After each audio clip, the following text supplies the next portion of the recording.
I'm joined by the 20-time champion, the 2-time world champion, one of the best, a legend in the business, Patrick Price, a.k.a. Iggs. And we're also joined by my friend, my companion, my duo, Mr. Benjamin Nassim, a staple to the show, to Call of Duty community, to the show, whatever the fuck you want to call it. Ben, Pat, how you guys doing, man? How you guys feeling? I just woke up, Tom. Nah, you fell asleep doing it. You fell asleep today, Pat. You know, Patty brought his pillow out. He was sitting in his office chair and he fell asleep. Nah, I mean, I'm with Pat on this one, bro. Today was an absolute snooze. Until the last match. The last match was good. The last match was really good, but the rest of them, sheesh. Well, I'll say my outdoor golf round in the middle of a rainstorm and 21-hour winds was way more entertaining than today's matches, unfortunately. What, you went golfing this morning? I went golfing early this morning with some boys of mine, and it was interesting. I'll just say that. Who'd you go with, Ben? I went with Fike and my friend Rich. Oh, Fike. I love Fike. Yeah. Oh, nice. Fike's a good dude. And everybody, we were playing well considering y'all. It was like 21-hour winds. It was raining sideways, and if anyone wants to play golf, you know, raining is like the effing worst because everything just gets wet. So. I feel like golfing in winds like that is tough. I feel like it's hard to do that. Bro, shit. it affects putting too, because if you get a gust, it just fucking rolls. Yeah. That's probably annoying as fuck. But the courses are good around here since the weather's been decent, so we had a good time. Go. Yeah. Ben, everybody's saying your mic is scuffed. I mean, you sound fine to me. I mean, everybody's saying... What's wrong with my mic, guys? You guys gotta get Sounds normal to me. Yeah, you're just like pretty loud if you just want to like, you know, step away from it a little bit. I know what might have happened. Hold up real quick. You good? And we also got a special guest, ladies and gentlemen. We got Asum. Asum, how you doing? Doing good, Tom. You know, I'm prepping for my match tomorrow, but it's always a pleasure. Come Hell on yeah, now. you guys play tomorrow, and we appreciate you coming on, man. You bring a lot of good vibes. Just look at all the Waysums lighting up in the chat. Man, it's good energy. Let's get those Waysums in the chat. Oh, you sound Zoomafia, better, never Ben. fucking You sound forget better. it. Yeah, I fixed it. It's a Windows setting. Sounds good. Awesome. Well, let's get right into it, man. I know we had a few snoozes to start things off, so we'll do the best we can to get into it. And I'm definitely excited to talk about the last match that just happened because that was a banger. But let's get into it. We're kicking it off with the London Royal Ravens going up against Atlanta FaZe. We got Gavin 2 Hardpoint, Bo Cage S&D, Gav Control, Tuscan Hardpoint, Desert Siege S&D, Pat, Ben, even Asum, man. Anything that caught your eye in the vetoes? Anything? Are you gonna lose full that they play Gavin 2 Hardpoint again? Nah, because when I look down to it, London is 15-5 in hardpoint against every team not named FaZe. Versus FaZe, they're 0-4. So I think FaZe just has their number when it comes to hardpoint. So honestly, I like that, Pat. Yeah, at this point, I don't really care what maps, or what hardpoints I should say, FaZe let in versus London, just simply because they got their number in hardpoint. Yeah, I mean, it was a pretty good series. I mean, it was okay. It's a little bit of a snooze fest. Atlanta FaZe, they just came out and took care of business. One person I got to mention right off the rip is just Arceus. He's really just coming into his own now in this game. I feel like people don't really talk about him enough. And he definitely needs to be talked about because now what's this? The last couple series now, Arceus has been kicking up for them. Since day 3 of the major, I think. I mean, he's just been... He's unbelievable. He's unreal. Right in the form, yeah. I feel like some of it might have just been sort of chemistry between him and MC on power positions. And you know how it is with Alec, man. Like, I'm sure he's just going to always be the kind of guy that's just ceding those positions to other players in the team because he's a genuine gap filler type guy. Yeah. But he's been like, bro, like, especially in this map, like, he was a big reason why in the middle of this map when it was close, they started to pull away on that second rotation. Yeah, I wonder what his preparation's been like because I feel like he's hitting a new form right now. You know, obviously Arceus has always been an incredible player, but right now I feel like he's putting the team on his back. He had ups and downs last year, and I think he's like, you know, I think any of his teammates will say that he's a consummate work ethic guy. And look, not every player is going to sit here and fry the whole season. People are going to have ups and downs, and I think he's really good at figuring out what's not working for him, whether it's watching VODs, whether he's overchallenging or whatever, and then using that and then having a positive impact on the team. I also think, like, if you talk to the people on the FaZe team, like, the other ways in which he helps his team go beyond just him shooting his gun. Yeah, I mean, on the other side with London, I mean, they squeaked out a reverse sweep yesterday. Today, I thought it was going to be a little bit of a closer match, but it just seemed like London couldn't hang with FaZe today. Seemed like Atlanta FaZe in a league of their own. I think it's the same thing with Optic. Like, this London team slays so well, but when it comes to Optic and FaZe, it's like that power isn't there that they seem to have against every other team in the league, not named FaZe and Optic. I think that's something they're going to struggle with all year long. Just that the style that this London team plays and the pace at which they play, it's kind of hard to do that if you're not getting the kills. Like, You have to But you're also not think against about Optic it and too, FaZe. Pat. Like, here's the way I look at it. Like, I think for players on Toronto, like you have to think these last couple of series for everybody other than Trey, most of them are pretty new. Toronto. These are, oh, sorry, for London. I was kind of Oh, okay. mixing thoughts there for a Thought second. there was a roster change. We're talking about the situation with London. It's like I think it's going to take them a while. I think eventually they're going to start to play more competitive series against Optic and FaZe. But this is a lot of the first time that this team as a group is playing those teams.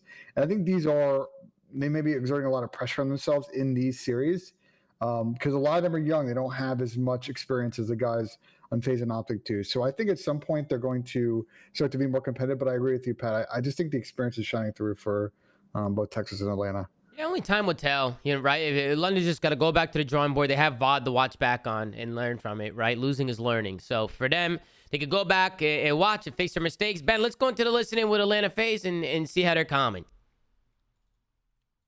Our tank help. I'll see him out. Tank got me. Yo, he's our tank. In the tank is yeah. After one charge side, I guess you too. In the tank. He killed me off time. He's on a 3 or 4. Yeah, our tank. There's no one shot. We're still down. We're just seeing us down. Top tower. He's 1 on 5 now. Good job. I'm trying to wait for you guys. We gotta shot. I'm gonna mute them. Their side. Weak. Their side. The trail time in the corner. Last one guy out. Yeah, right there. I'm not sure. Let's use scrap. I do. You tag in. We're missing Afro again. Probably our green. I spawned.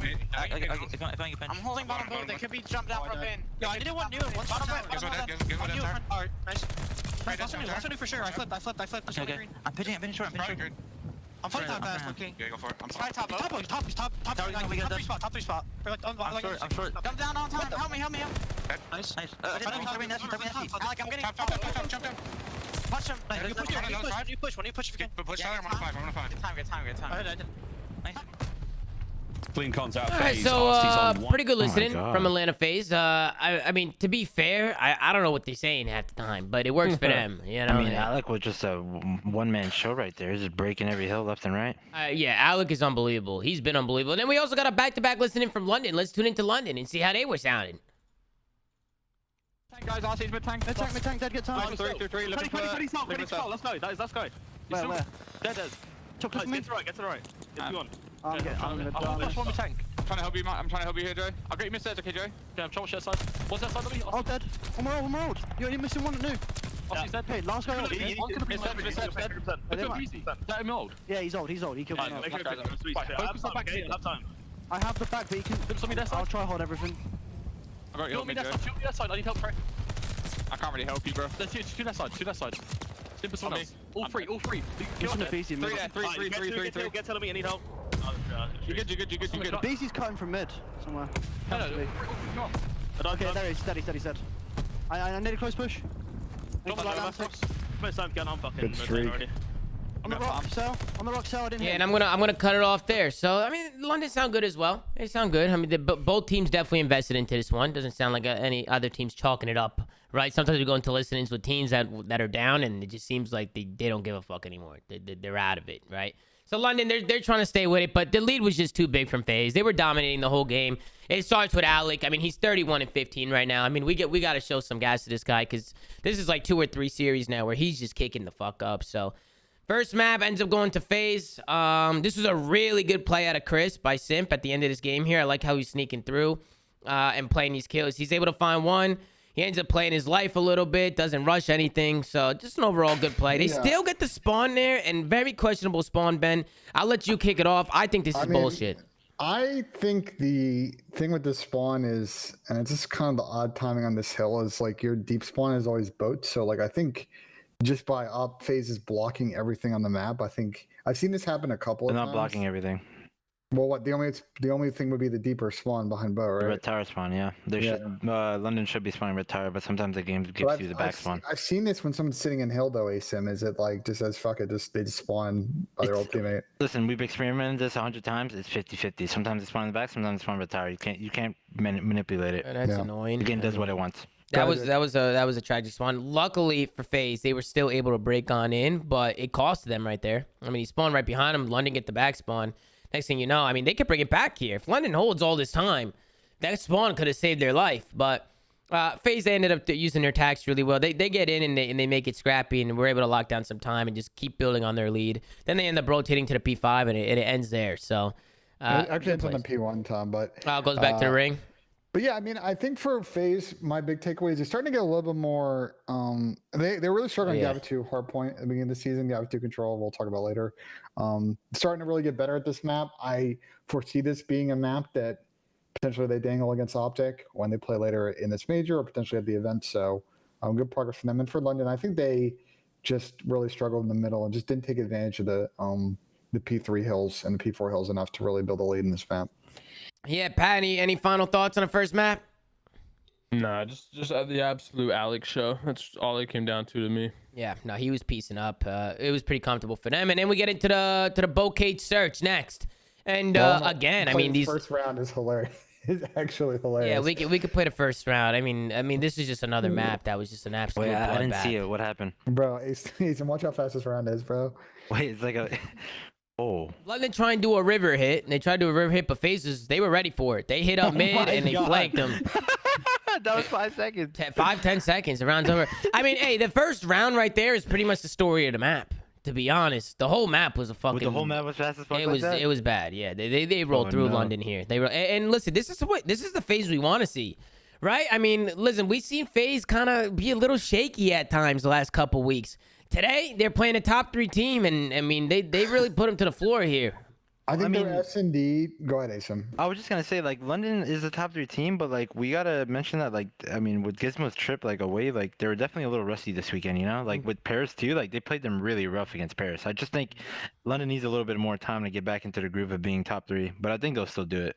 I agree, Asim. And the thing with FaZe is their S&D game's been kind of weird this year. There's not an issue with them getting first bloods, but they've had 2 points. One is they're horrendous at offense on Tuscan S&D, and I don't quite understand it. And the second thing is they've blown a lot of 4v3s, which is unusual for a team that's disciplined as they are. And that's kind of why they've had some up and down S&D results. They're still a top S&D team, but happy to see them finally play Bocage for once. We've seen a couple of game 5s in their series, but just hasn't gotten there. I think it's going to be a really tough map for teams to kind of square up because they can play so many different looks. You can rush, you can play a little bit slower, and it's just difficult. Yeah. So what do you think happened to London this map? What do you think is the problem for them? This is their best S&D too. Yeah, it's their best S&D, and I just felt like they weren't capitalizing on any of the rounds.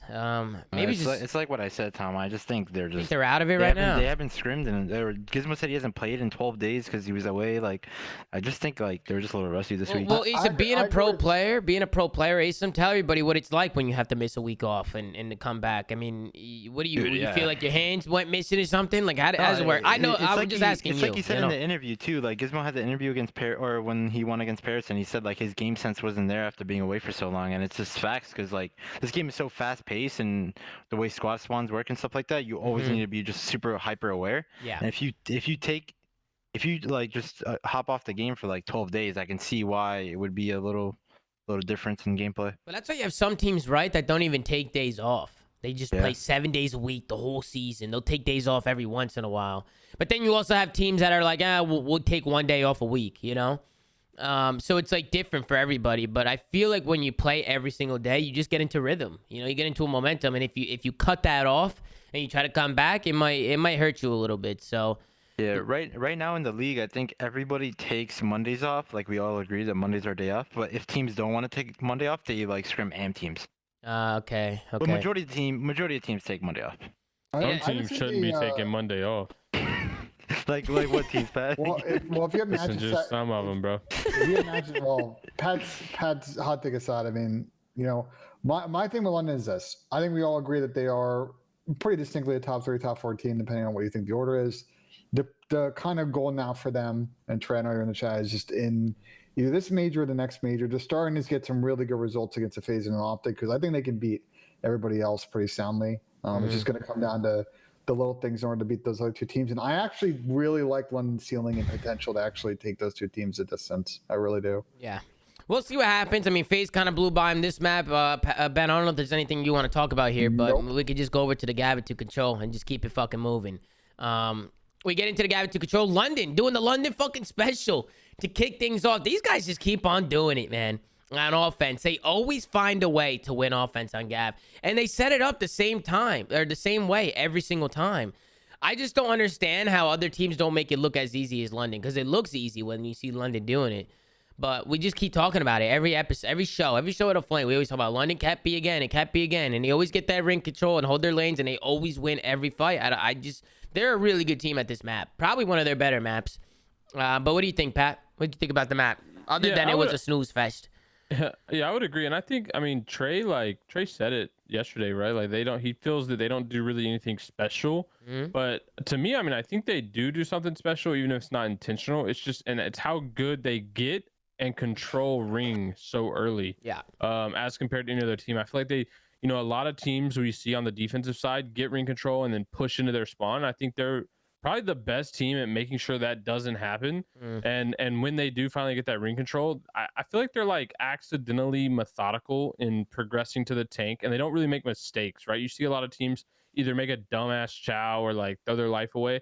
I feel like they're very good at making sure they go like step by step and get to the tank. Yeah. And then from there, yeah, they just don't throw their lives away. And I think that's what makes them so good at B. Can you rewind it? Can you rewind it a little bit? Right where FaZe has to break. Right where FaZe has to break. I feel like somebody from FaZe needs to pinch.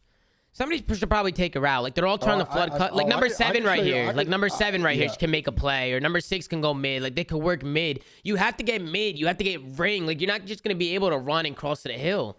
Yeah, you would normally expect a BZ in this situation, Tom. He's like, fuck it, I'm going ring and I'm pinching. Yeah. Instead, what he does is he kind of holds, and then he wraps back with his team. They don't really hit their nades, like the easy kills that you can get, kind of dunking the guy in hill. And then they just kind of get clapped back by Toronto. I think Toronto's just so disciplined in the way that they prioritize the people to kill when they're trying to retake this from ring. And you're talking about London. You keep saying Toronto because they're blue, because of the color. Why they make London? Yeah, I don't know why they made London this color. Because I was thinking this when you said Toronto, my brain was thinking that too. It's all good, but the London boys are just so they're just so good on this side of the map, just gunning people off the power positions, just throwing nades. And could FaZe a pinch and probably made this easier for sure, but.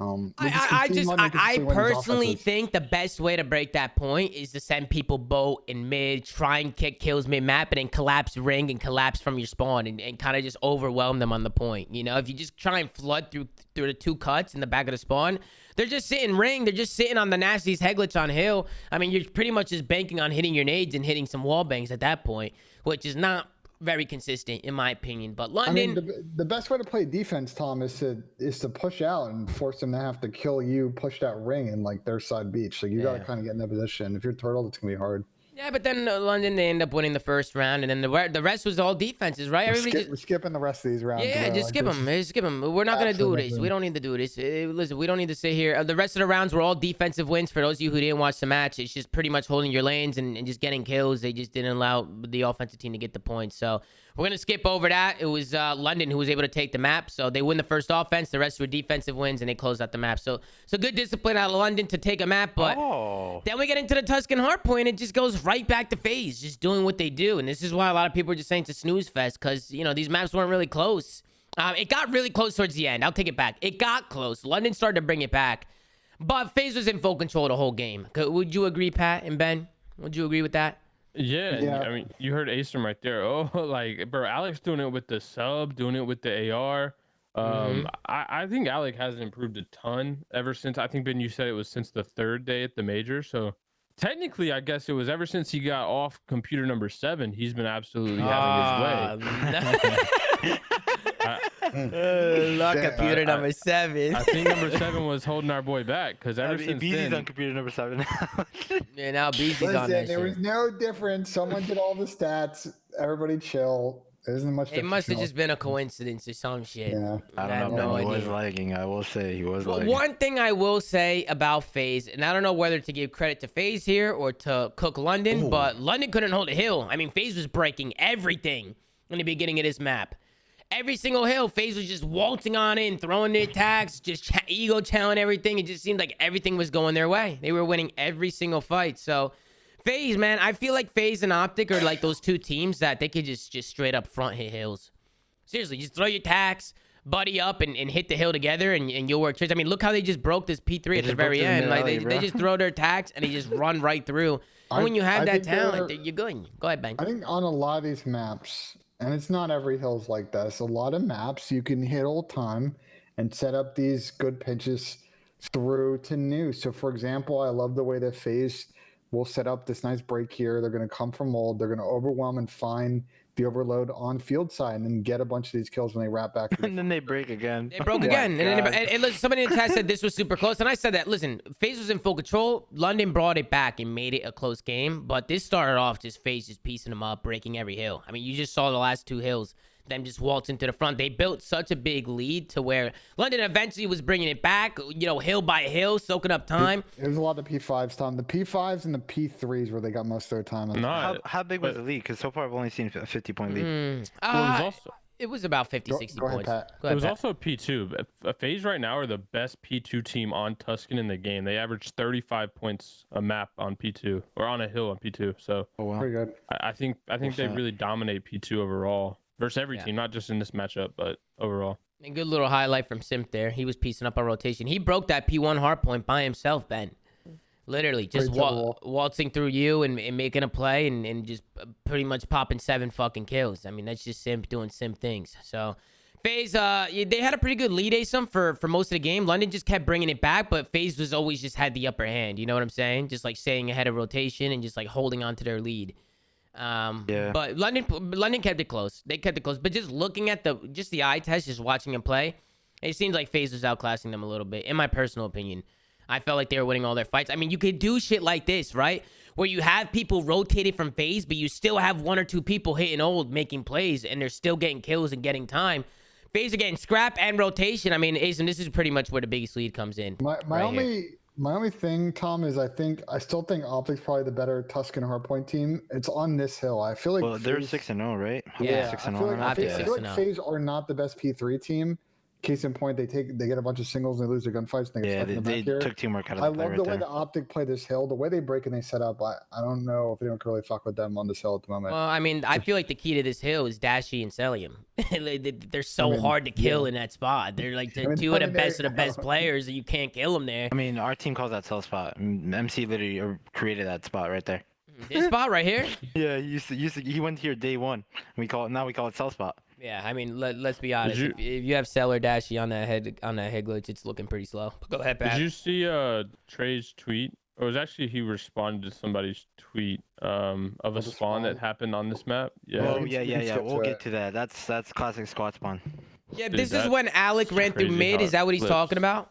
Yeah. So it's on the P1. Yeah, I know what he's talking about because I saw it too, and I was a little confused. It happens on Bokage all the time too. Like Tommy, like a lot of holds. If you get 4 down, it actually fucks you because when you get a clean 4, they spawn behind you. It happened in the New York Paris series. Did you see what happened on the P3 on Berlin? On the break. Yeah, P3 Berlin. I think it was P1 as well. Both. Both Paris flooded into P3 on Berlin and smoked all of New York and flipped them out to New. Flipped that. They don't realize it. Yeah, they don't realize it. It's ridiculous. If you kill, it's almost like you get rewarded for getting shit on. You know, like if your whole team goes 4 dead and gets smoked, you get rewarded. They're gonna get FaZe is gonna get rewarded for getting shit on. Watch. So this is where Alec makes a play through mid, right? Or somebody makes a play through mid. I thought it was Alec. Yeah, it wasn't 4 dead. It was 3 dead, but it's the same logic though. Okay, so Alec gets a trade mid right here, right? Alec runs right through. So He runs past number 1, and I mean, we got some breaking news. We might have to. What's the breaking news, Pat? What's the breaking news? What happened? We got a Colt Havok tweet longer right now. What'd he say? Discussing the NYSL. Well, let's finish the map. Let's finish the map, and then we can. Well, we have NYSL next, so let's talk about this spawn, and we'll hop into that. And I want to talk about Clayster a little bit because he released a statement as well. It's just crazy timing here, and I think to ASIM's now, it's the funky squad spawn. It's just squad spawn. That's how it works. That being said, though, I saw a lot of London would have, wanted this didn't happen. Like, look at how many points they have and how much time's left in this hill. Like, they still would have gone to a P2. Saw a lot of Fugaze on Twitter. I mean, to be fair, the spawn makes sense, but it's Fugaze. It's dumb. Like, it's definitely stupid. Squad spawning is just dumb. I mean, we've known this. Nobody likes fucking squad spawns, but that's what we're playing, and that's how it goes. And London picked up on a spawn after the fact. I mean, they know what was going on, but it's definitely bullshit. You can see a lot of the London players after the series bitching about it. You see Trey bitching about it.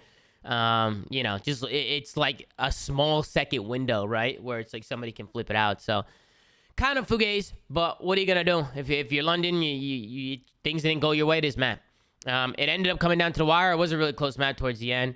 But FaZe, they ended up rotating and just holding their lanes here. London didn't get in here. London couldn't do anything here. FaZe just got all the kills and were able to close out the map. So good job by Atlanta FaZe. London made it a good series. This could have went to a map 5, but FaZe just held on strong. You can see Trey there just getting frustrated. You see him just kind of losing full. So congrats to FaZe. Good tries by London. They'll be back. Let's hop into this fucking tweet longer. What did Havok say? Pat, you want to read it out? Pat, you want to read it out? No, I'm definitely not reading it out. But this guy's a moron, bro. Oh no! Oh no! So here, I'll summarize it. So Summarize. I'm gonna pull it up. So basically, he's kind of giving the full context of the situation. He said that New York talked to him and they were like, "We want to make a 2-man change," which is obvious. I think we were speaking on that. So we kind of roast New York a little bit. He said that Brezzy was in the convo, but Hydra didn't want to play with Brezzy. This is obviously Havok's side of the story. They didn't want to play with Jordan General. So, like in Havok's mind, he wanted to bring along a teammate, so he wanted to bring Kismet. And then the team he wanted was him, Clay, Kiz, and Hydra, which I think from our POV was probably an unobtainable team because it seemed like Clay was going to be the odd man out. Bro, hold on real quick. Bro, I don't care who you are. When you're coming from challengers and a CDL team is approaching you, you have 0 leverage. You don't get to sit there and say, I want the team to be this. You either it doesn't work like that. There's more. So I get there's more. I read it all, but if you have that mentality, then you're fucked from the get-go. So he says also in here that he kind of roasts Paul X. Just kind of throwing some daggers at Paul. So okay. He says that he just wouldn't have been a good fit with Krim. It's a little bit of a soft language, so I'm not sure what to read from that. He gasses his Texas Nation team, which obviously has been frying. Oh my god, let's gas our challengers. And then he took some shots of the show. He's mad that we call him a moron, but we call everybody morons. I call myself a moron. You know what I'm saying? It's kind of just like we're just having a good time. We're just trolling. We didn't mean no disrespect. His point is that he, and mental health aside, that he likes being in challengers. That's literally what I got from this, was that he enjoys being on this challengers team, beating up the people in challengers who are nowhere near as good as these teams in the league.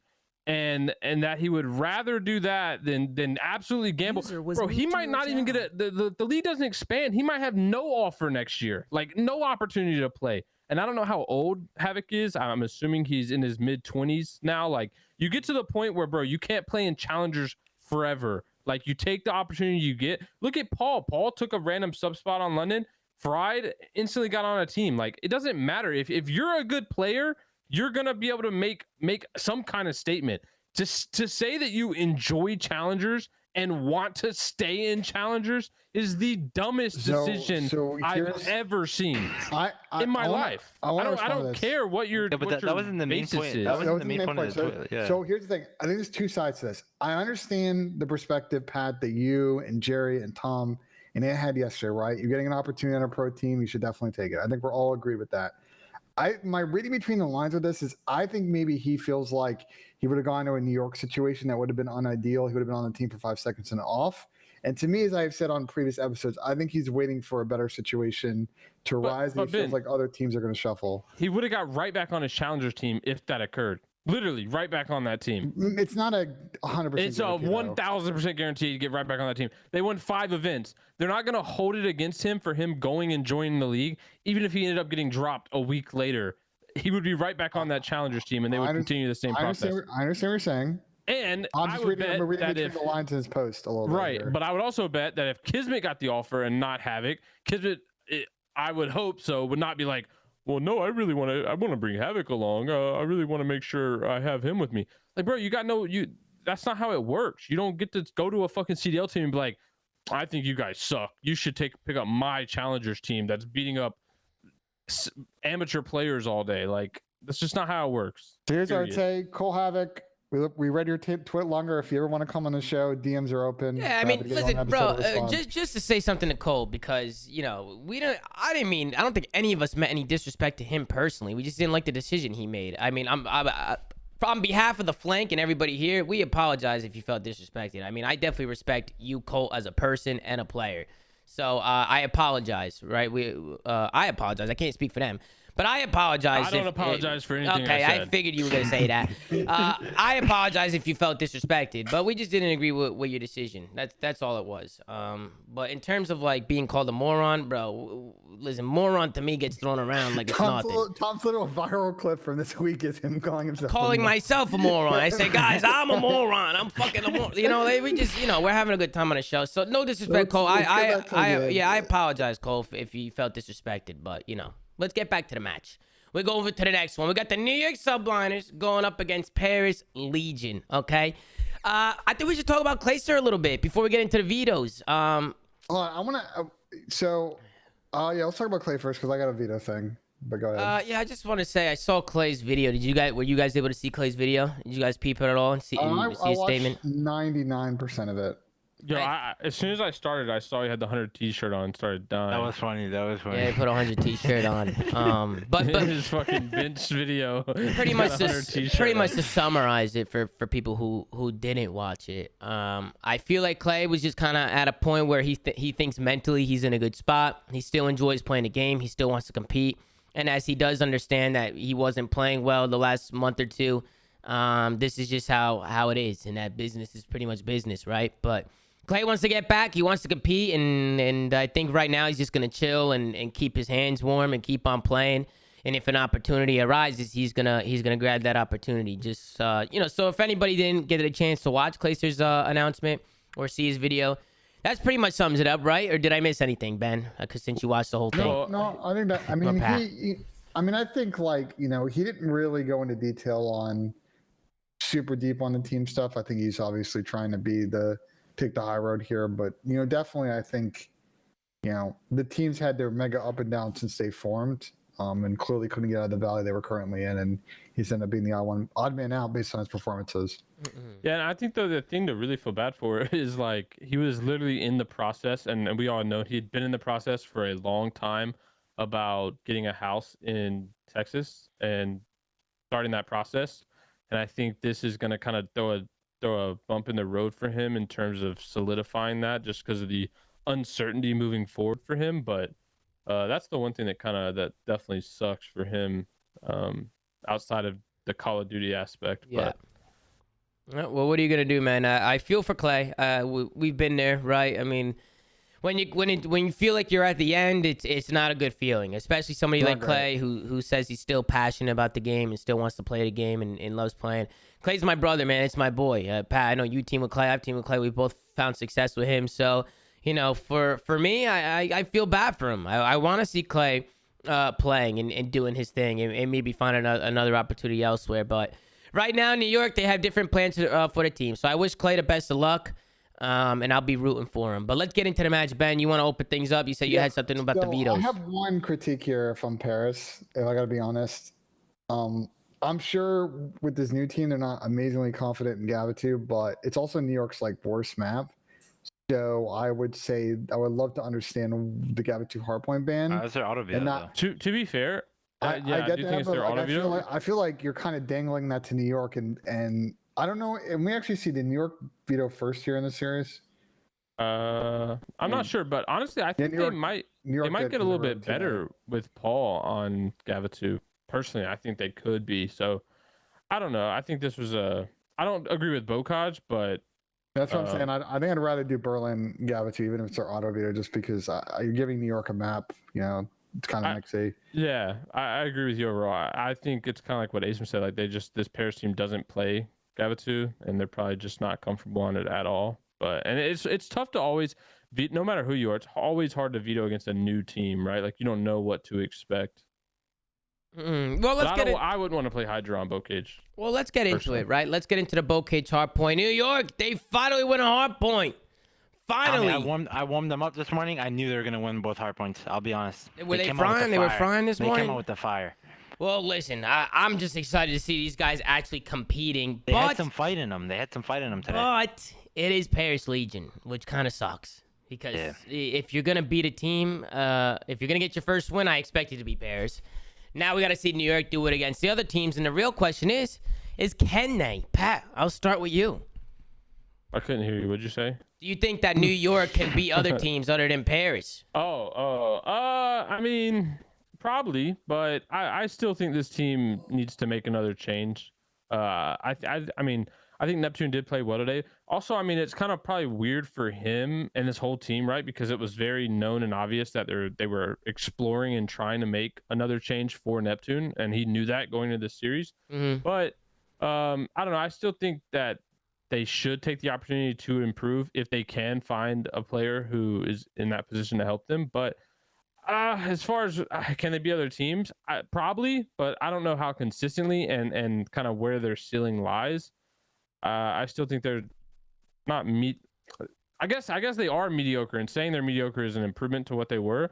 But hey, they're winning some fucking hard points now, so who knows? I mean, listen, this first boat cage against Paris, I felt like was a statement from New York. I mean, it was pretty back and forth in the beginning, but New York definitely took a fat lead towards the end of the second half of this map.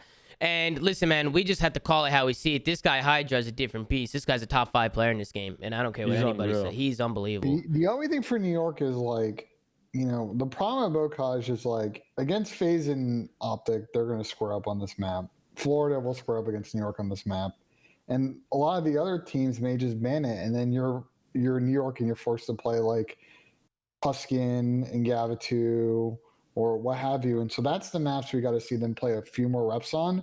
For I feel confident they're going to be like matching other people in that game mode. But it was a really good momentum start for this new-ish New York team.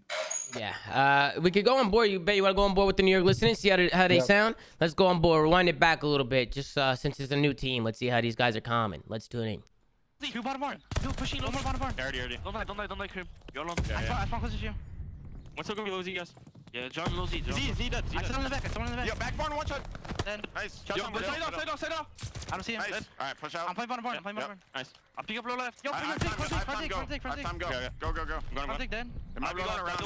No, that's good. Okay. Yo, one's left. Two left. Give me a second behind him. Okay. Top left right now. Yeah, I have your Z. No, there's three there. One top two. One in a hole. All low on you. All plat. He's acing me, John. One low. Stay Low left. He's going hole right now, John. We're bottom barn. Low left. Be careful, John. You're gonna get angle on you. Hold dead. Yeah, take your time. He's on the tank. He pitched back barn. Dead. Nice. One on the low tank. I spawned right. One's behind you. Porter, stay down. He's weak, Jimbo. One shot on the tank. Yeah, he's on the tank. Yo, Paco's funny. Nice, get that time. Push out. Flat right now, Donnie's up to flat. One's low left. I got behind you. Nice, Low left. guys. I'm one shot. Oh my god. Nice, good shit on. I died on him. Don't get shit on. Yeah, another one. Ace and D. Yeah, take your time, Parker. Ace near right now. Temp. Okay, I'm watching. AC, go and catch. One's bench, Sean. Back left. Donnie dead. Back left. Jason, I have a question for you after this thing. I mean, we got a good gist. I'll end it now. We can minimize it. Go ahead, Ben. For you, Asim, listening that back, do you think that Paul X sounds a bit like you? Maybe, I don't know. What I got from that listening though, Ben, was a lot of ego chows. A lot of jumping out of attic and jumping out of top barn. Like New York did not give a fuck. Yeah, I mean, listen, I'd rather have them be overconfident than playing scared. Yeah, no, they had some fight in them for sure. We also got a little bit more drama on the TL. Paul X responded to Havok. He said, not sure why you're just naming me, brother. I just said you had some really sus stuff this game. Just think it's ironic when you did the same thing to Tiny not too long ago. I ain't got no issues with you, but for sure. And hit him with the for sure. I like that. And that's an interesting take too, because I don't think Havok's hacking, but like let's just hypothetically say he was. Like, I mean, and we've had those conversations before in the past, right? Was like if a challenger player, not him, is hacking and then got the opportunity for the league, it's like, do you take it if you are hacking in challengers? Because you obviously wouldn't even be able to hack in the pro league due to the CL computers. Right. No, you can't. You can't hack in the pro league. They monitor the PCs. Yeah, you can't. You can't. Yeah. They're locked down. I think this is a dumbass tweet, but like I also think Havok shouldn't have thrown shots at Paul. I feel like Paul like kind of an innocent bystander in this situation, and yeah, he just kind of came at Paul. He caught a fucking straight. I also found it interesting that Havok was coming at Tiny too. Tiny was like in my DMs, just like begging for like a platform to come on because he's like, I mean, I don't think Tiny's hacking. What happened? I never. Cole was just Havok was just saying that Tiny was hacking. Tiny and Havok were winning a bunch of S&D tournaments, and then like 2 weeks later, Havok just started spreading rumors about like Tiny hacking and like having clips about it, and then everyone kind of believes Havok. It's weird. Everybody believed Havok, right? It was weird. That's how it went. There's so many hacking. So many, bro. Challengers, bro. It's absurd. And then 2 weeks later, Tiny started saying Havok was hacking. Yeah. Yeah. I said, come on, what the fuck is this? Wait, but You like know? with Havok's Twid Longer, like he didn't like. Did he really come at Paul X? Like, I mean, he gave his reasoning as No, to why. it threw some shots. Like at the end of the Wait, day, but like that's a bro, good reason though, Ben. Like, if I'm not gonna team with someone who just said I'm hacking a week before that. I mean, I just Kind of have Havok's side I on don't know. that. We I can don't sit here and know. debate it. I just feel like Paul caught a fucking stray, and obviously he wanted to address it and not let it fly on the TL. And I also think that Challenger scene is hilarious to me. It's like fucking high school drama, accusing people of hacking. Yeah, I mean, but it's all good. Challenger is high school drama. They drop someone once a week. It's actually insane. Yeah, but let's get back into the match. This is where New York just kind of hit another gear here. They kicked the fuck up towards the end of this game. I don't even think Paris gets much time after this. Pat, I know you wanted to talk about Neptune a little bit. You still say you want to see more from the kid. I mean, I definitely think. He's the highest KD out of New York right now. I mean, that's what Pat was 1.15, saying. you know That's what what I'm Pat, he said he wants to see more from Neptune. What else do you need to see? He's got a 1.15. I mean, I just don't. I mean, this is just one series, and it's against Paris, but I just don't think we've seen a lot on him impressive, I guess, in this game. I do want to say though, I think Krim. Krim was frying. He was tucking in. And I think Krim is going to be a lot more comfortable on this team. I think it could have gone either way. I think like Krim as a main would be ultimate comfort for him, and Clay as a main without Krim would be the same thing. I think that could have gone either way for either of them, and I think that's why the stigma was that they really couldn't play together. But I think Krim's going to kind of, and we thought Krim was probably the second best player on this team beforehand this change, and I think he's gonna kind of stay in that on now that he's main AR, but. Yeah, I think he played well today. I mean, they all played well, granted, but yeah, Hydra's a problem. He's a serious problem. He ended up Yeah. 42 and 35. Double Crim 40 6, bombs. double 40s from Crim 6 and fucking Paco. Krim was So. getting so loud right there. So really good plays out of them. And then we get into the S&D. We get into a Desert Siege S&D. Oh, this is a tough watch, man. Why? Why would you say that, Ben? News fest. Paris right now. They had some good starts. But right now, I think their honeymoon period's kind of faded a bit, and they got to use the next couple of matches. Honeymoon? How long did they comeback. have the honeymoon? For a series? Well, They had a honeymoon for made one the series? moves. They made the moves. They were feeling good about their little mini losers run to actually win a match, and now they're back to kind of being at the bottom of the league, and they need to kind of get some momentum. It doesn't seem like they're all kind of on the same page on what they want to do. I think it was especially obvious since S&D. Wait, hold on. Let's be honest. They got better, but we kind of knew that them getting better was not like some blockbuster improvement. It was just going to be, they're going to be a little bit more competitive in series, but they're still going to be at the bottom of the league. That's just kind of like naturally how this change worked. Agreed. Yeah, I definitely think you can only do so much. Somebody actually mentioned about Paris maybe making a change for Havok and Kismet and picking both of them up since Havok wanted to stay with some of his guys. Do you guys think that would work? If they brought in Havok and Kiz for this Paris roster? I mean, maybe, but This is what people I've seen people talking about it. I discussing still double think sum. it's going to be the same thing. Like they're not really going to break in out of the bottom four. And also, I mean, Good shots here from Hydra. Wow. today, I think I had the stats somewhere. Jimbo had another pretty poor series. I know he had the bounce back the other day when they went game 5, but in this series he had a pretty poor. I think I ended up with like a 0.7 or something. So Yeah. I mean, who knows? I mean, I think this Paris team could still make changes if they want to really try and improve. But I'm just glad they're making changes and not just rolling over like they've done before. Yeah. Listen, New York came out and they took care of business on the search and destroy. It's really good to see these guys playing confident, hitting stuff out. You saw Neptune and Hydra making plays. Hydra's whipping out the sniper now, which I think is interesting because he's always been a great sniper, but we don't really see him whip it out a lot. But just making absolute plays. This was a Hydra show once again in this S&D. He was just going off. He was getting aggressive, which is weird. Did Paul whip out the sniper the next round and Hydra put it away? What are these guys taking turns? That's interesting. You don't see that a lot with pro like that teams. if Hydra wants to hit a rush or something, I actually kind of like that. I feel like we don't see that a lot with professional teams. Usually whoever's sniping snipes the whole map. But you had Hydra sniping one round, and Paul took it out the next round, and Hydra put it away. So interesting plays coming out of them. But you can see New York just having a good time and just rolling through these rounds. I think their teamwork was really good this map, and they definitely had a good understanding. Once Paco was able to pick up the streaks, this is all she wrote. This map went by in fucking 5 minutes, 10 minutes, boom. This one was all over. So really good plays out of New York. They end up going up 2-0 in a series on the Siege, and then we get into the Tuscan Control First offense, Hydra again. I mean, we can't stop talking about this guy. The end of this first offense, Ben, if you want to fast forward a little bit, Hydra makes the play to get this B point. He just goes nuts. I don't know how he was able to find 3 by that plat area. And then going into the next round, John was able to do it back. This was the one map where Paris was able to take the dub. And it pretty much came from John just making absolute plays on our offenses. But if you John take a look, went on a 9 spree, Donnie went on a 10 spree. Like Paris started frying after the first round. and this is where Hydra kicks up. So he hits plat and pops 3, hitting plat by himself. I'm like, okay, I don't see that very often. He just did it by himself. Then he continued to push up. He threw the tags down, pushed out the cuts, got another one onto John. I mean, he's just being so annoying right now. And at this point, Paris has no lives left. They don't have a lot of lives left. And New York has all the control. So just really good plays out of Hydra to break on into that site. Just makes his teammates' job a lot easier to roam. You can see Paul roaming a little bit and getting kills. Just really good job. And Hydra's still going. They can't seem to contain this guy. And what do you think it is, man? For me, I just think his awareness is incredible. Obviously, his movement and his shot is insane. But Paco always knows where people are at. He's just a really smart player. He's got great instincts as a sub player, and he knows how to value his life, play ratty corners, let the kind of pace of the game come to him. And sometimes he's capable of just snapping on 3 heads and calling it a day. I think that's why he's a world-class sub player in this league. I also see Paul X in the chat talking about his controller not being overclocked, which is an interesting thing because, Asim, how often do you got to overclock your controller? Every time you get a new controller? Like, how does it work? I mean, I haven't had to re-overclock my controller in months, but I think as Paul X got to that facility, he probably forgot to. But every PC you go onto, you have to overclock it. So you probably just forgot. Man, I miss the days when we were playing on PlayStation or Xbox. So you didn't have to worry about any of this shit.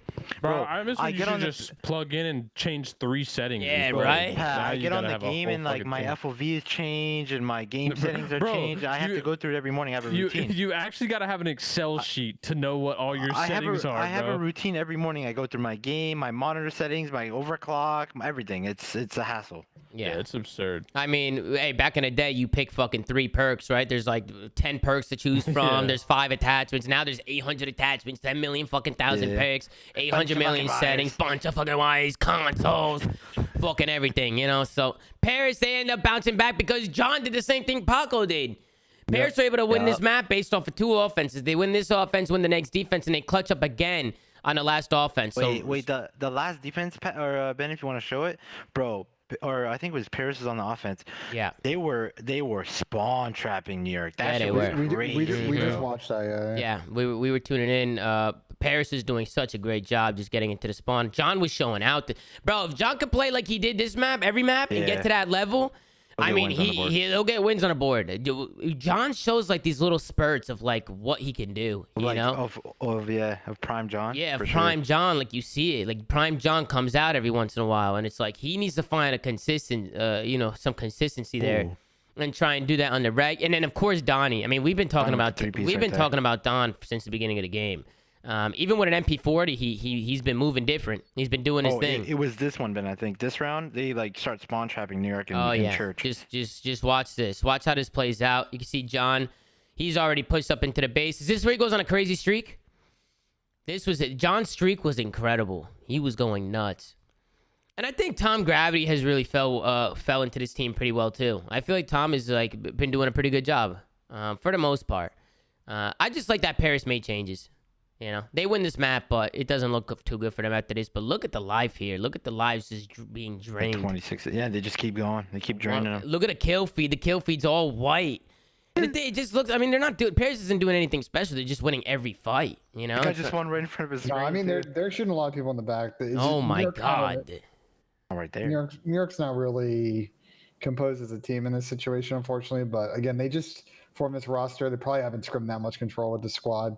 So it's going to take them a second. This is a very teamwork-oriented, heavy game mode, and it's going to take them a while to get there. Yeah, you can see with 1:30 to go, it's 24-8 fucking life advantage for Paris just because of that spawn trap. And they were able to get beat. I've never seen anyone calling a fucking streak on offense on Tuscan Control to kill someone field. So, yeah. So this one was all she wrote. Good job out of Paris to get a map on the board, but 21-4. Sheesh. In the end, it just wasn't enough for the Paris Legion because then we go over to a Berlin hardpoint. And again, it just seemed like NYSL kicked into another gear, especially towards the second rotation of hardpoint. So Ben, if you wanna pull that map up and get into that one, we can. Some people would tell me that Havok replied again. I mean, guys, with this drama shit, you know. We'll cover on the pinch, guys. Yeah, we'll cover on the pinch.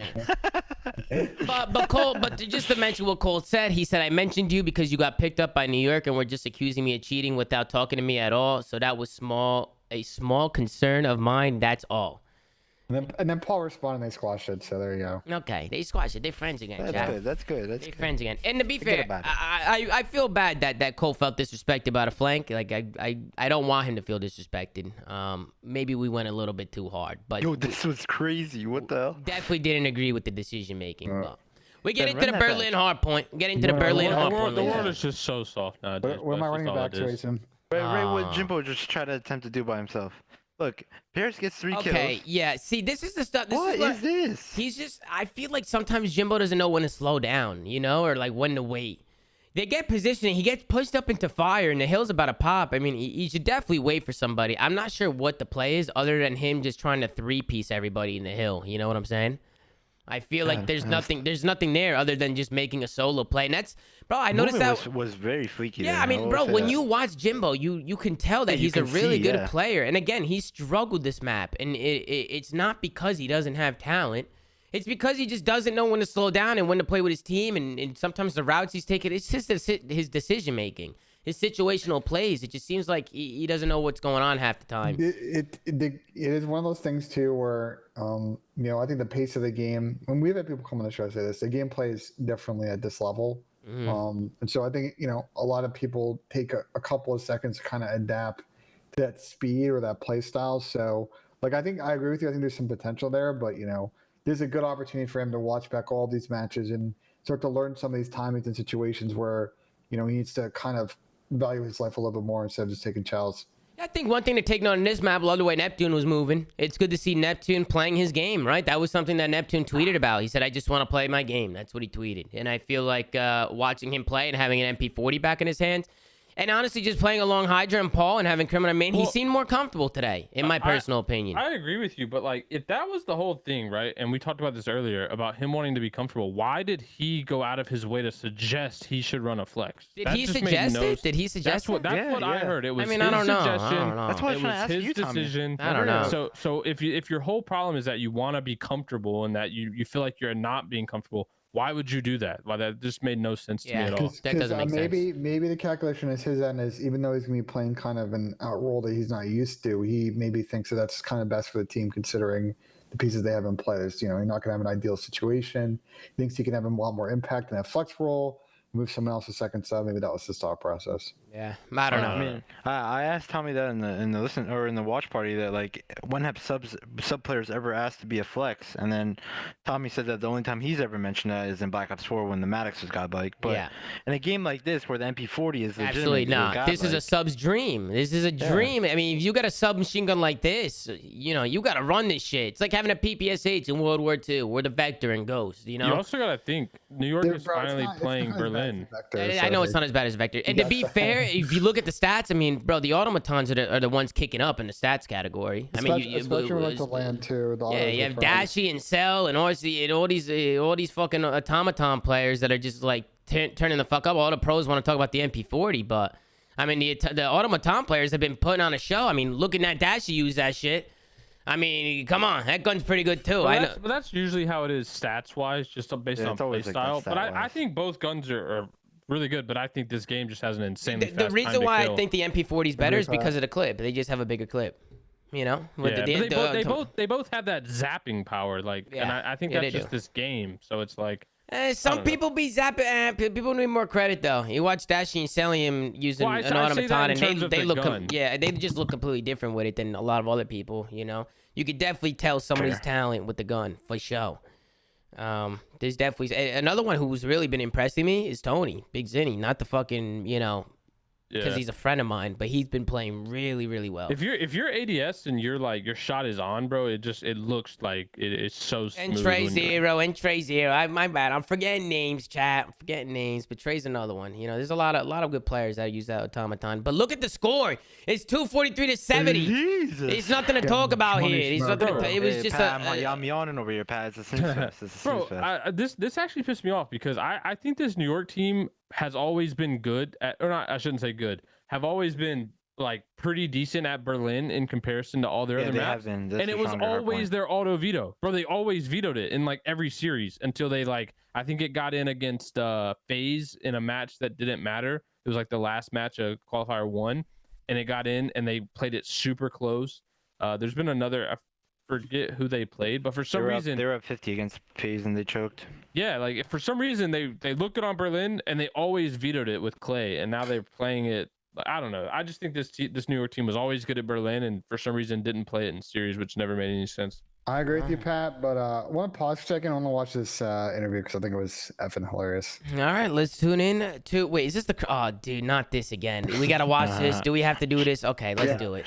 Put it up. 2, 3, 5. That is how they made their way to top 4. So that speaks to the caliber and the talent on this roster. But they need to start cleaning up those hard points as we get later on into the season. All right, guys, we've been chit-chatting, talking about stuff because Krim probably had to go outside and take a quick break after that win. You guys know what he's doing in chat. But let's bring the Game Fuel Victory Spotlight. What up, Porter? You won 2 hard points. How are you feeling? Dude, I'm feeling great. Looks like you finally reached into your wardrobe and wait, no, why don't full screen me? Go back to Nameless's leather jacket. Like that. Yeah, all right. Yeah, Vin Diesel what you vibe driving, shirt, man? brother. Ducati? No, I'm driving a Jeep Wrangler right now, release edition. That's a motorcycle jacket. See that? You know what? Like I could use a motorcycle. You can get me one if you place well at champs this year. That'd be a nice gift. For all the years that I've known you and competed against you, could you do that? It doesn't look like he's gone the burst fade recently either. I'm going to be honest with you. Where's the next question? All right. So we want to ask you about Paul X, and Paul X has been he played great in that series. Comes in for Clayster. You look at a brand new squad. Like, what did he bring to the team? Yep. Well, Paul's a beast. All right. I mean, the S&D strats, man. Guys, like, I'm getting 2. God, I'm getting here 2 we on go. Siege. He's got the I'm just kidding. I don't think he called a single strap because he never played that map. Interview. But yeah, no, Paul's an animal, and pretty much like our whole team is just sort of evolved, and we're now on like the same page. Before, like, I really think the whole reason, like, the players are fine, but the reason for our losses was just like, you know, a couple people thought we should play one way, the other people thought we should play the other way, and it was just a bad situation because no one was willing to give. And you know, now it's like everyone's on the same page, and we're, you know, actually playing as a team, as a unit.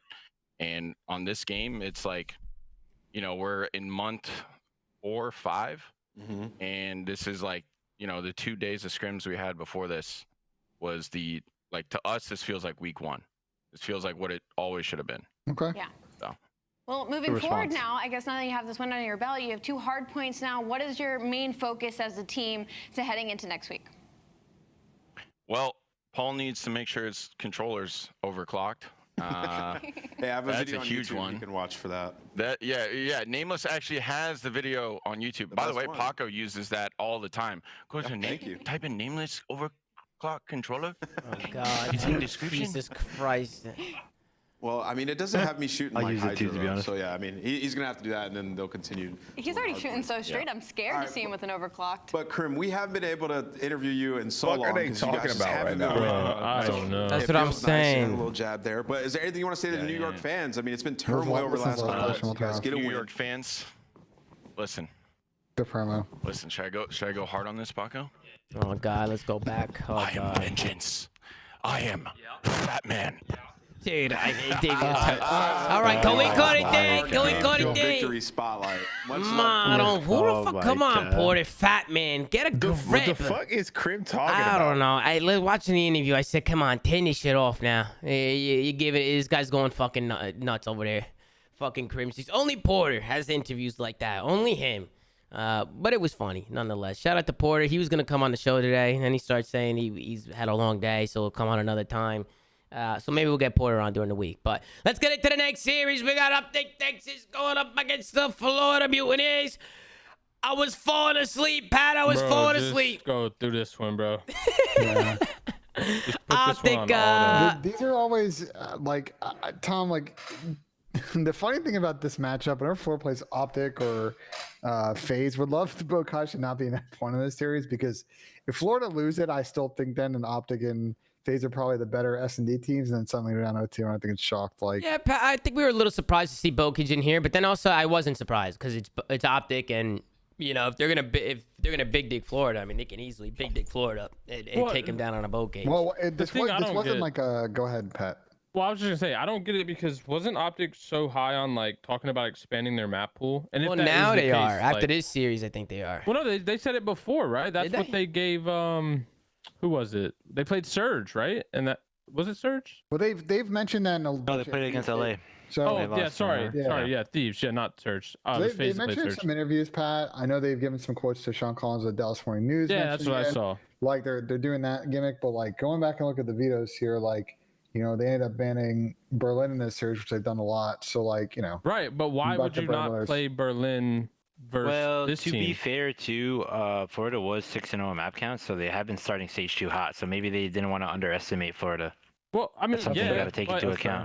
But every team gave them Bokage like that they've beat so far. So to me, if Optic knows that they're, let's say, the second best Bokage team in the game behind FaZe, right, which is what we thought after Major 1, why would you play the Florida team who can only win Bokage hardpoint to begin with if your thought process is we want to expand our map pool? It doesn't make sense to when you're playing your. Go ahead, Pat. Like, Or go ahead, Vin. I agree with what you're saying, Pat, but like maybe their note was, listen, let's get a series where we know we're proficient on these maps because these guys are coming hot and we can't kind of dick around. You can't just play your auto veto against a team that's hot. So normally I agree with you, but like, Listen, bro, there's no shot they were losing this series, but I guess, yeah. I mean, anything could happen on a day. Let's say one of their guys isn't shooting straight. Like, sometimes people come on, they log on, they're a little sluggish. Like, I don't know. There are days to expand your map pool. Florida's playing good, and they are definitely like a B tier ish team at the moment, at least in their form. And like, can't underestimate them. Would you say you would rather? I mean, personally, I would rather play to expand my map pool against Florida than I would against Thieves. Like they easily, right? They could have lost that Thieves series. because I think if you're Optic, it's like I'm not going to lose a single S&D against Thieves. So, bro, they almost did. Like they did almost did, but Thieves is statistically one of the worst S&D teams in the league. Wait, no, they lost the S&D. They lost map 2, and then they were down 5-4 on map 5. And they came back, but but I'm saying I would rather play fucking Florida than Thieves. Like any day of the week. To ASIM's no, bro. I still think the point Florida was 6-0 map count. They were hot, bro. Listen, I still think the point. Bro, look at who they played and how they. Yo, chill out. One of their ones were against me. Bro. Yeah, I know. I saw it. Listen, I think this again. I don't know how many fucking times on the show we gotta say it. Like this Florida team can beat anybody and lose to anybody, and we want to see them take the next step up. The same way we had made the same criticism of London. I think in the first series, it's like want to see them start to have some better series against. We've been saying this shit for 3 years. Ben, they're so 0 to 100. I'm just so tired of saying Florida could beat this team but lose the next day, then win this day, then lose it. Bro, just get fucking consistent. Fuck. Well, like Tom, the way they play, you can't get consistent. I'll be honest. That's what I'm saying. Change the way you play or change the roster. How are you not saying blow it up for these guys? Bro, I've been saying blowing it up for Florida forever, bro. I don't know.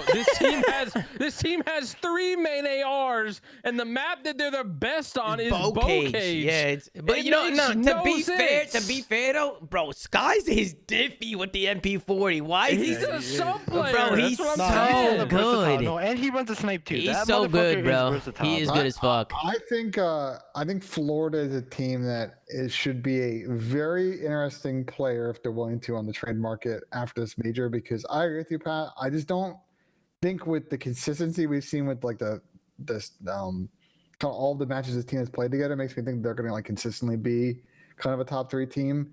But there are some opportunities out there potentially in the trade market for them to upgrade and maybe obtain that goal. So they're a team I'm kind of watching coming into that. Mm-hmm.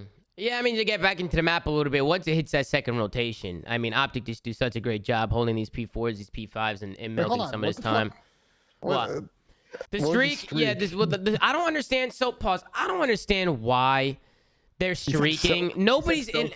No. Well, no. Don't blame the streaker. It's people are running out and giving up their life when the teammate is calling out that he's gonna streak. But Asim, they're not even near the hill. They're nowhere even near it. They gotta get into position. Yeah, they have to get closer. They need to wait a couple seconds. But why is people dying when he's gonna call it a streak? I mean, I agree. People shouldn't be dying. They shouldn't be dying, and the streak shouldn't even be called until they're all set up to collapse on the hill. I mean, I don't understand what the point was. And then he goes for the guy at the tree. Doesn't even go for the guy in hill. I thought maybe they were just gonna delay the time that Optic was getting and just get him out of the fucking hill and just stop him from getting time. Someone in the chat saying it's 2 seconds to run across Bokai is great, but they're all sitting on power position. So like, what's your goal there? Yeah, no. But that's not the point. First of all, they're all the way back fucking P2. What do you mean it takes 2 seconds? The streak comes down. Nobody's in position to do anything. You know. Here comes Skies. Here comes Caesar. He said I didn't want to, and then what happened? See, everyone told me to. I was one of those where everybody was saying streak. If they're telling you to streak, then why are they challenging? They shouldn't be challenging, Caesar. That's not on you, but yeah, it's not. Well, it's not on Caesar. Yeah, it's not on Caesar. But you know, it definitely. If you're gonna tell your teammate to streak, you have to be in a position to make a play off that streak, or else it's just useless streaks. You're using it for nothing, for no reason. All his hard work gone. So, yeah, questionable streak, and Optic started to roll away with it. Dashy's hitting MVP for him. I think this guy might be the best, in my personal opinion. I think he might be the best player in the game right now.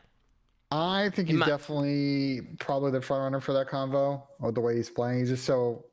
We talked about in a previous show, it's like he's changed his game now that he's still slaying well, but the impact that he's providing, he's flipping spawns, he's hitting routes. His fundamentals look so much better, right? His fundamentals, it seems like he has a better understanding. I also just think he vibes with his squad, with his team. I just think he likes his team. Listen, there's something comedy out there that the fucking S&D duo of MC and fucking Dashy are probably like the number 1, number 2 players in the game right now. Yeah, 100%. I'm putting Dashy Cell as my top 2 right now, and I just think Dashy at the moment, right, has just been on a whole different level. He's Mr. Overall, Consistent right now. Are we saying like overall? Overall, like yeah. Overall, okay, yeah. I think Dashy right now is just one of the most consistent main ARs, right? I know Cell is a flex, but you know he runs an automaton most of the time. I feel like. It's very rare you see Cell with an MP40. Yeah, now that I think about it, I see Alec more with the sub than I do Cell. I think MC should pull out the sub more for sure, because we saw him, bro. He might be the main AR for that MC, team. He had a sub out today. MC pulling out a sub on map 8 against COD Champs is a big reason why they won that event. So like, we know. Ben, do you have Dashy's S&D stats? I was gonna say I think he's probably the most consistent respawn player right now. I don't know his S&D stats off the top of my head. That's why I was asking if you guys were talking about overall. I think respawn's for sure. MC's still got the highest S&D KD. Well, yeah, it's because he has a fucking 3.0. Yeah, you know. Dashy's got the highest control KD. Yeah, I mean, respawn's no question. But I think that's the main reason why Optic's so good is because Dashy always prides on the control, and they're like 11-0 in their last like 11, right? I mean, he's a good backbone for them. He holds down the offside. Yeah, he's definitely a backbone. It's absurd. Anytime if Optic lose their fights and lose their push, they have Bruce just as like a backbone, you know. So it works for them. It works, and then we get into the Berlin S&D. And again, it seemed like Optic. Honestly, Optic's mid-situational round is so much better. I know we said this on a couple episodes in the past, but their mid-round situations, you can see how they move as a unit, right? Like we just didn't always see this with Optic. With Optic, it seems like they commit to plays, Tom. Like the Optic Chicago team of last year didn't commit a lot. They're just fast. They're so much faster now. They just did a bunch of bullshit and just assumed that Envoy in the pinch, because you had no help from his team, was just going to make all the plays. And this year, they're just like, they're playing more of a defined, bro. Even if you commit as a team to maybe the wrong play, as long as you're together and you get the trades, you can kind of make the best of it. So that's where I like the way they play Berlin when they break people's ankles. Well, I just think it's also with the roster they have. They can play slow. They can play fast. They can play for picks. They have multiple snipers. Dashy can snipe. Illy can snipe. Shotzzy can fucking jump on shit you never even seen before. You know, like they do things that it's hard to play against. Is what I'm trying to say. Sky's got guns. Yeah, really good shots there. But I mean, they very much turn around their S&D game this year. I think that's probably the big surprise for me, and it's amongst other reasons why they're probably number 1 team in the game. And this map did get a little bit closer, but overall, they were bouncing off rounds. A little bit. Optic went up 2-0. Florida started winning some rounds. But what do you think? Pat, we'll start with you with Florida. You think this is more of just Optic just shitting on them, or do you think Florida could have done something better here? I also don't like Reese in his sight with an automaton. That's giving me agita. Not I think it's a bit of both, but also Berlin has kind of become Optic's bread and butter. I mean, this is their best map statistically. They're 6-2 on it. I just feel like they've really kind of got a good pace on how they want to play it, and kind of before, Tom, when we were mentioning like their situationals, right? Like after the first bloods have gone down, their like mid-round adjustments have become so much better than they were early on for this team. Yeah, no, it really has. Seriously, Ben, what do you think about Florida? What do you think they need to do differently in S&D? Because right now it's not working for them. I mean, I think a lot of their S&Ds this year have been super close. They're actually at exactly 50% in rounds won. Like they've lost 48 rounds and won 48 rounds. Personally, watching them play, I think they're either the worst or second worst offensive team in the league. I just feel like they don't have a lot of dynamicism on offense. And they play a lot for picks, and I feel like if you play that slow, it's going to be really hard to kind of excel when a lot of teams now are kind of built to play a little bit more faster S&D, and they're just going to kind of commit and find the overloads and take advantage of those. Yeah. Kind of soft spots on the map. So I would just like to see Florida kind of mix things up with the strats, win a few more offenses, because their defense is actually not bad. What a nade out of Shotzi right there. He ends up just hitting a Kobe across the map. But you even see Skies putting in the chat, he feels like they were playing too slow, not really playing for information. And I agree with that. If you're playing S&D, you have to be able to play for info. You can't be scared to make a play. You can't. You have to be assertive. It's all about map control. That's how S&D has always been. S&D's been the same way for years. It's all about map control and positioning and getting the advantage, right? Put it this way: they won 56% of their offenses or defenses overall, and they've won 43% of their offenses. So they're near the bottom of the league in offense and near the middle in defense. So they just got to get better on the offensive side. Yeah. And I think their S&D. Again, they played a lot of close S&Ds. I think that'll be the difference for them going the rest of the season. Yeah, and Optic are really good at Berlin S&D as well. I feel like it's one of their better S&D maps right now. I don't know if that's true. 6-2. They're 6-2. Yeah. That's you said that, Pat. Yeah, that's definitely a really good map for them. So they're able to clutch up. Shotzi gets a really nice 2-piece here. He makes the fucking play on bomb. I feel like he definitely felt a presence next to him, and with the sniper, he went rogue here. I think he was trolling here. Because after this round, he got the hit marker, and then he gets the trade. They start laughing. I think they might have been trolling a little bit right there. Just having some fun. I think the Optic guys are definitely having some fun this series and taking care of business. So they go up 4-1. They end up closing this out. Ben, Pat, anything else you want to talk about on this map? This was a bloodbath. This is a sleeper series for me. It gets a little bit closer. I think Florida went Nah, it's 5-1 Optic. If Florida went around into some pity rounds. This always happens. A team goes up 5-0, 5-1. Yeah, some gentleman's rounds. You're giving it to them.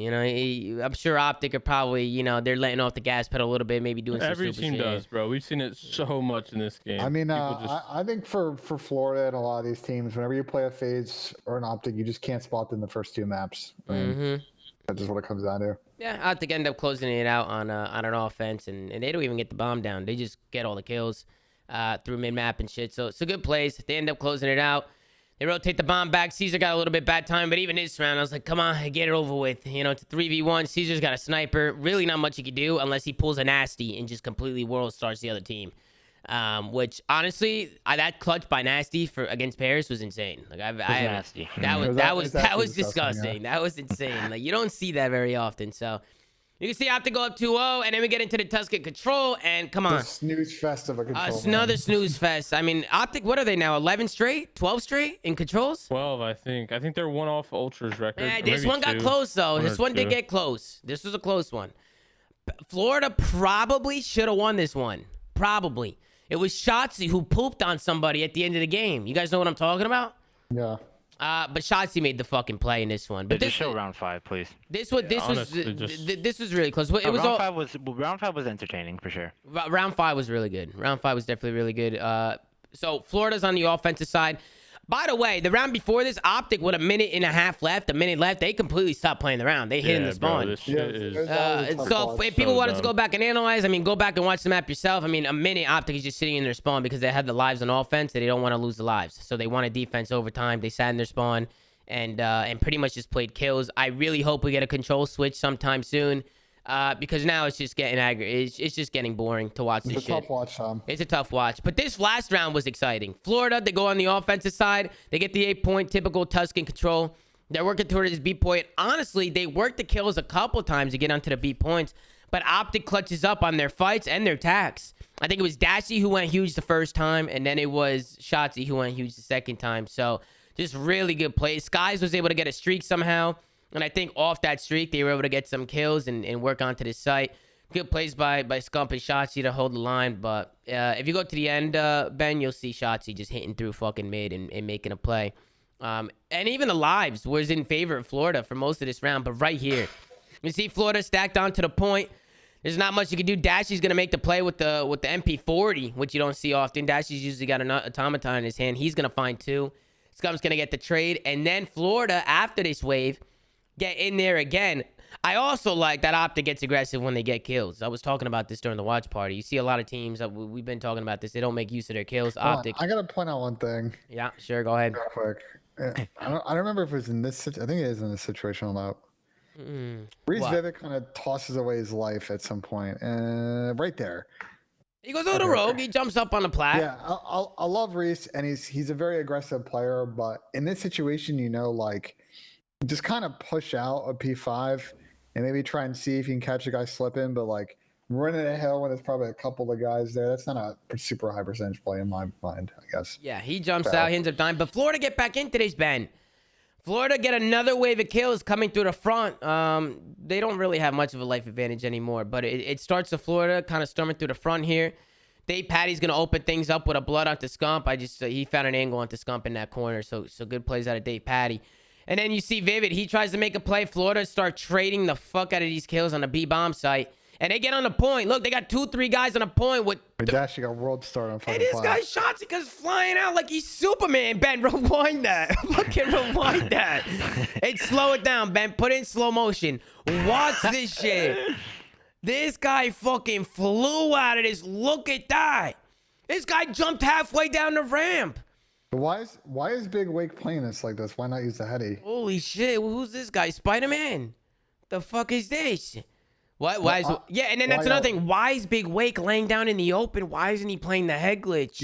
If you're like the laying on your stomach, right? If you're like in a close gunfight, right? Like around a doorway, like it's a really good play because they're not going to aim that low. But like when you're this far out, like, and you got a pretty good heady, like why not use it? Did number 2 get off the point? Did Dave Patty get off the point there? There's a little bit of a mix here. I mean, they get a bunch of kills.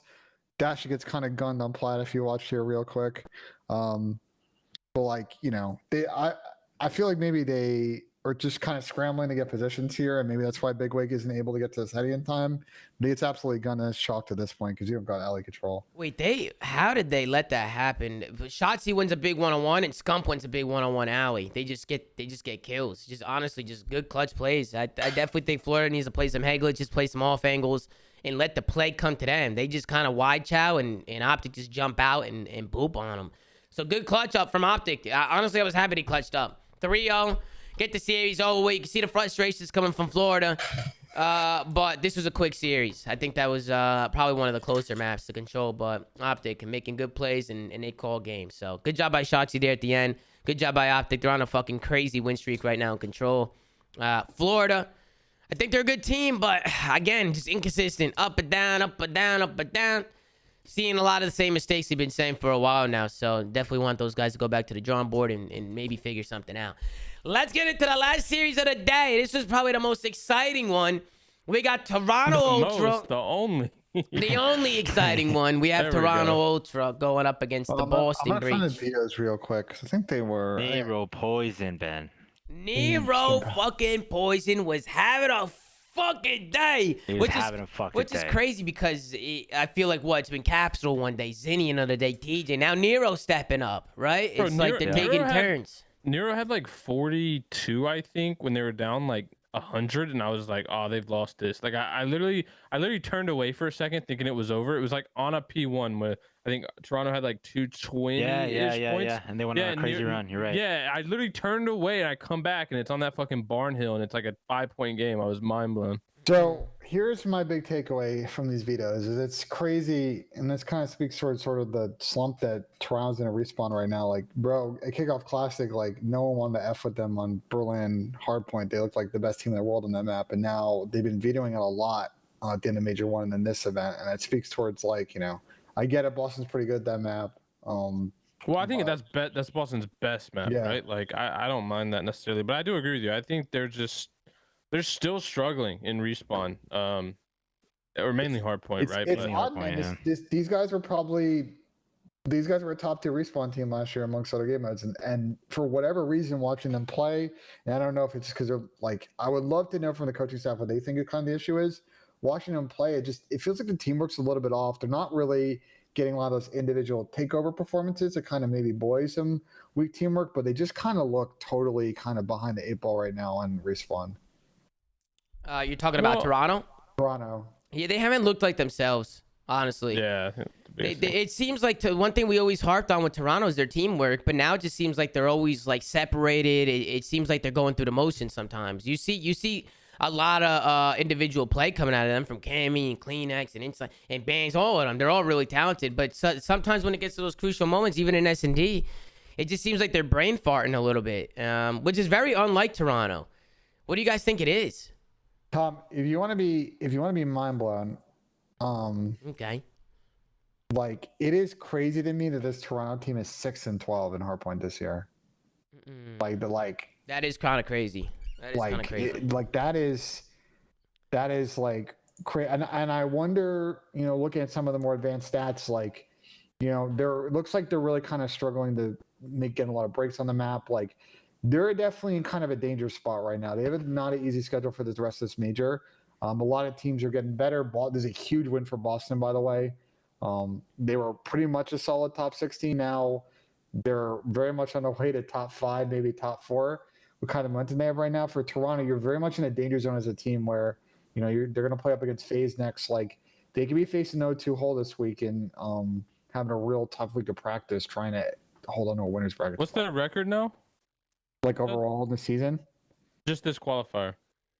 Are they 1-1? They're 1-1, right? 1-1, I think. Yeah. Yeah. I mean, they could still get 3-2. You said they play FaZe. Yeah, what's their schedule looking like, Ben? Who do they play? Who do they play after that? They play FaZe tomorrow. Yeah. Oh, that's gonna be a good series. They play FaZe last match tomorrow, and then week 3 they play Paris, which is probably a dub, and then they play New York. So they're fine. I'm confident this team can end up 3-2 at worst. If you lose to FaZe, right, you got to win both those last matches, though. You have to. Well, yeah, but I don't think Paris is a problem. And unless New York drastically improve or get a second change in, I feel like Toronto would edge that one out. Like, I don't know, I'm confident they would still go at least 3-2. Which does 3-2 even guarantee them a winner spot? No, right? It depends on how many people go like 4-1. It gets a little funny. Okay, Even make it and go at 2-3. I just think that the issue with Toronto now is just they're definitely a fine S&D team. Obviously, map 5 in the series aside. I think they've been solid in the game mode, but you're not going to 2-3-5 every series. It's just not a way to play. Yeah, it's not realistic. They got to figure out what's causing these hardpoint issues, and try and round that into a better shape for the major. Because they can, bro. They somehow magically got top 4 last event while getting smoked in hardpoint all events. So if they can just figure that out, I think they're dangerous. Which still is mind-blowingly impressive.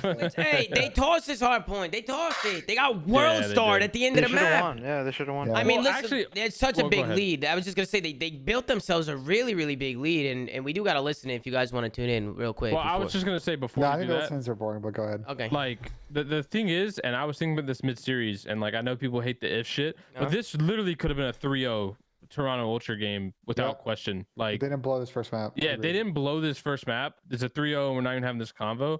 Like, obviously Breach turned the fuck up and they came back and played phenomenal rest of the series, but this easily could have been a 3-0. Yeah, I mean, look at the scoreboard. Especially with how bad Boston's playing control, but go ahead, Tom. I was just gonna say, look at the scoreboard. Well, not anymore, because now they're showing fucking faces, which they have to stop doing this shit. They have to just keep the scoreboard up so we just see kills and deaths the whole time.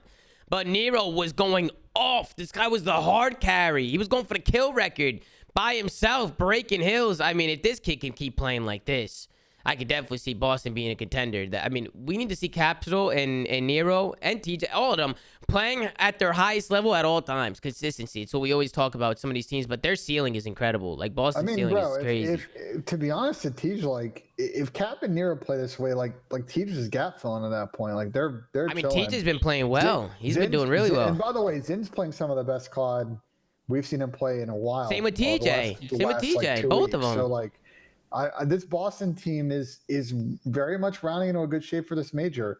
Do I think that they're going to crack like top 3? I wouldn't say that's likely, but they are very much solidly in the middle of the teams and potentially on their way to kind of top 4, maybe get a really, really good finish. The one thing I don't like about this Boston team is their Gavitu auto veto. I feel like that, like, we haven't really seen it kind of fuck them over. Your hard point? Yeah, like we haven't seen it fuck them over yet. But when they play a team who like doesn't care to play Gav, all right, if you play Optic and FaZe, they're perfectly fine to square up on Bocage. They get screwed because they're just going to play Bocage. I mean, that's just kind of the team composition, though. It's like I know. I agree. That's what Nero I'm saying. And Cap, they're like traditionally sub players, so they can't really play that bigger map. So, but that's what I'm saying. So when you have that auto veto, as soon as you do run into teams who like don't care about that and want to play you on Bocage, it can get hairy for them for sure. How the hell, bro? Watching this back, like, so Toronto sitting on 200 at this point. Like, you split your 30. I think this is when I turned, bro. He had 4. Yeah, he was about to have 40. I literally turned away and it came back. They were up 100. I was like, how the fuck is this 240, 240? So, okay, Boston's got rotations to new. I mean, towards the end of this game, the last couple hills, I think we should go into a live listening and watch it back because this was one of the best comebacks I've seen, bro. On a Bocage hardpoint, everything was going Boston's way. Everything. Boston's a squad spawn. They get weird timing. Everybody dies. So now they're spawning fucking forever. This is obviously going to be a good Boston hold regardless. Yeah, they start bringing it back a little bit here. I don't know how Kleenex somehow finesses. There's a team kill that goes down with a nade. That's fucking tragic. So the Clean 4 dead. The rest of this is basically chalked at this point because Boston's basically holding down middle control in the outer lane. So okay, we'll skip ahead. Toronto sets up for new, and then the P4 P5s were fucking insane, nuts. It starts with Capsule's big piece. You know what I'm talking about, Ben? Yeah. When Capsule, the 4-piece that Capsule gets, I think. Then a P3. Yeah, I think we should go there, Ben, and I'm gonna let it play out with sound and everything. Let's just watch it back. Let's just watch this shit. Right. This is crazy. What time was that? It was a P3, Ben. It was a P3. Yeah, it was a P3. It should be coming up. Yeah, the next P3 coming up. Not P4, P3. My bad. P3. The fucking Grandma Hill. The Grandma Hill. He went fucking nuts. Yeah. So back it up a little bit, and we're gonna go into a live listening in 3, 2, 1. Final 10 seconds now for Toronto. It looks like this could be the final hill. And Toronto, they're set up for it. This was insane. To do everything he can to contest this. He does find 2 kills. This is going to allow his teammates to get into the play. Capital finds every single kill in the feed to flip those spawns for Boston. 40 seconds remaining here. They cannot close it out, but they can get pretty damn close. They absolutely can. Cap to the rescue. Finds the whole team, and Nero. Bro, if you saw Vance's reaction at the end of this game, I think it told the whole story. They're climbing their way back.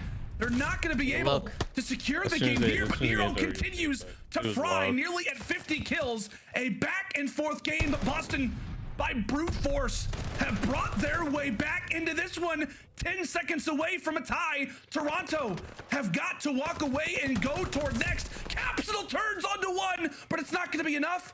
Toronto have got the rotation. 5 seconds more, 3 seconds more. Methodz does everything he can to try to break on in, relies on the pistol, but that may not be enough. Nero's here. Nero is here. Boston break on in. Boston have broken research after this. At Barn, 5 more seconds. It's a Barn Hill. It's a Boston gonna do this? A back and forth game as Toronto look to contest. Nero stays alive. A 1v1. Boston will bring it back up. Oh, dude. He lost 4. We knocked off 5 points. So I found this stat sheet I use occasionally. That kind of shows like the amount of times that people hold 50 points on the hill, right? You're not gonna get a lot of full 60s, but you're gonna get a lot of 50 plus. Toronto is dead last. They have only held a hill for 50 seconds once the entire season so far. And for case in point, like teams like Optic and Boston and Thieves, they got like 6, 7, 8. I think the leader right now is FaZe in the clubhouse with 13. But I think that goes to speak towards their kind of holding problems at the moment. They're just not really front running or having those big money hills to then kind of bank and get your 30-30s and win the map. Yeah, really, dude. That first map was insane, and after that, I feel like Boston was definitely feeding off that energy a little bit. But we get into the next S&D, and not so much. Tony had that little team killed. That kind of fucked him up. There was a lot of trolling on a fucking. Yeah, a lot of trolling, a lot of 2v4s. I mean, Ben, we can go right to the 2-0 round. I think we should open it up with a 2-0 round. We had a 2v. Yeah, let's show the 2v4s. We got the 2-0. Round 3 was the 2v4. Another 2v4 in the 3-2 round. I mean, teams. Give me a second.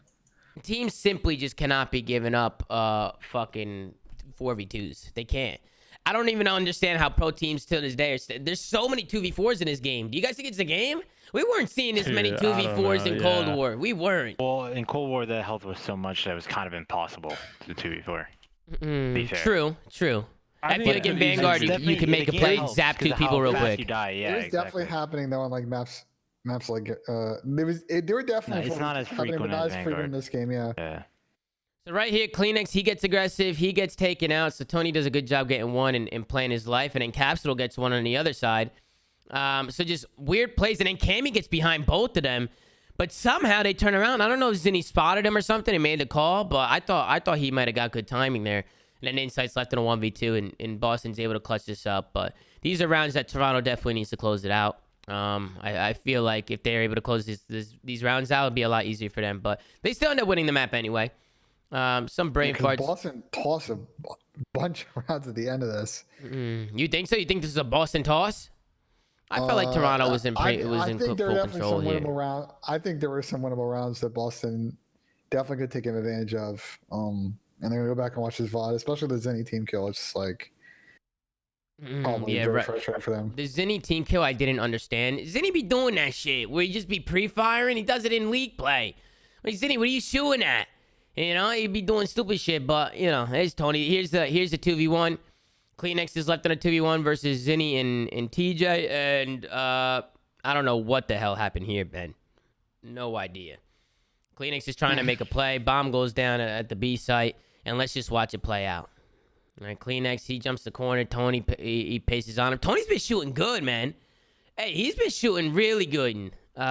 I don't know what the fuck he's eating in the morning. It might be the extra league play, man. He's on top of his shot. He was frying against Toronto when they played them the last time. I feel like this is just a grudge match for him. No, but yesterday he had a 2.0. Like, this guy is disgusting. Oh yeah, getting that guy in the flank yesterday, Jesus.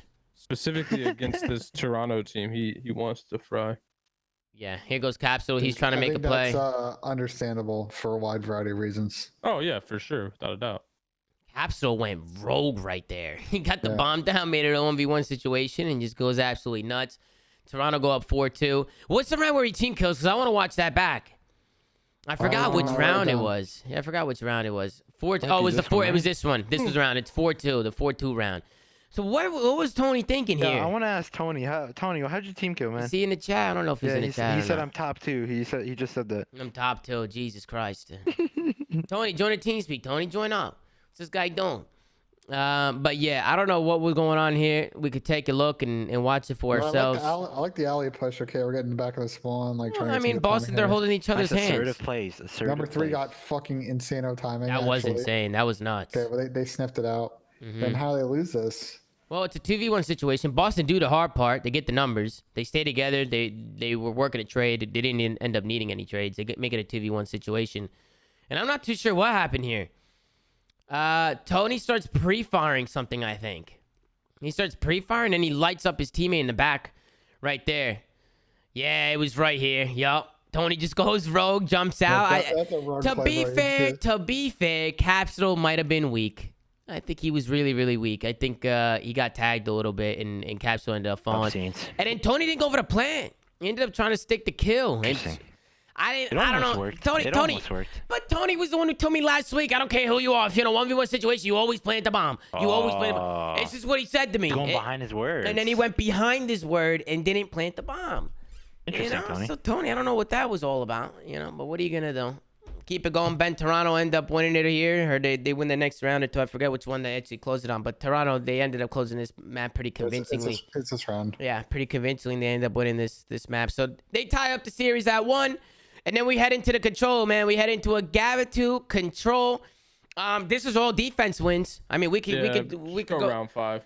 We could go by. It was a lot of defensive wins. Nobody was able to capitalize on an offense here. Everybody was able to hold their lanes and do what they got to do. Nero was having another big map. I think we definitely need to show some love to Nero because he's been playing really, really well this series. But these teams weren't able to capitalize on the offenses. Nobody can get that B point.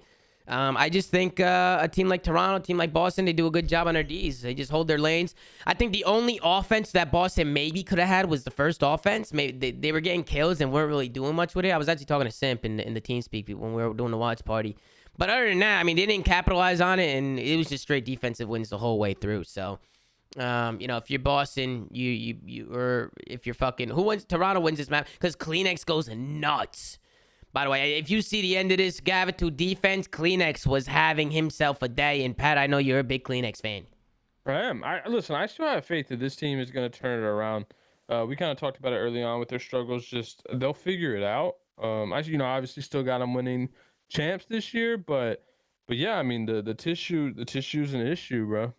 The tissue is definitely the tissue's definitely an issue. I think when these guys hit form, they really show what they're capable of, which is weird to say that Toronto hasn't been looking like themselves because, even in the beginning of the year, that it seemed like they were just still on point. It seems like they've fallen off a little bit, to be honest.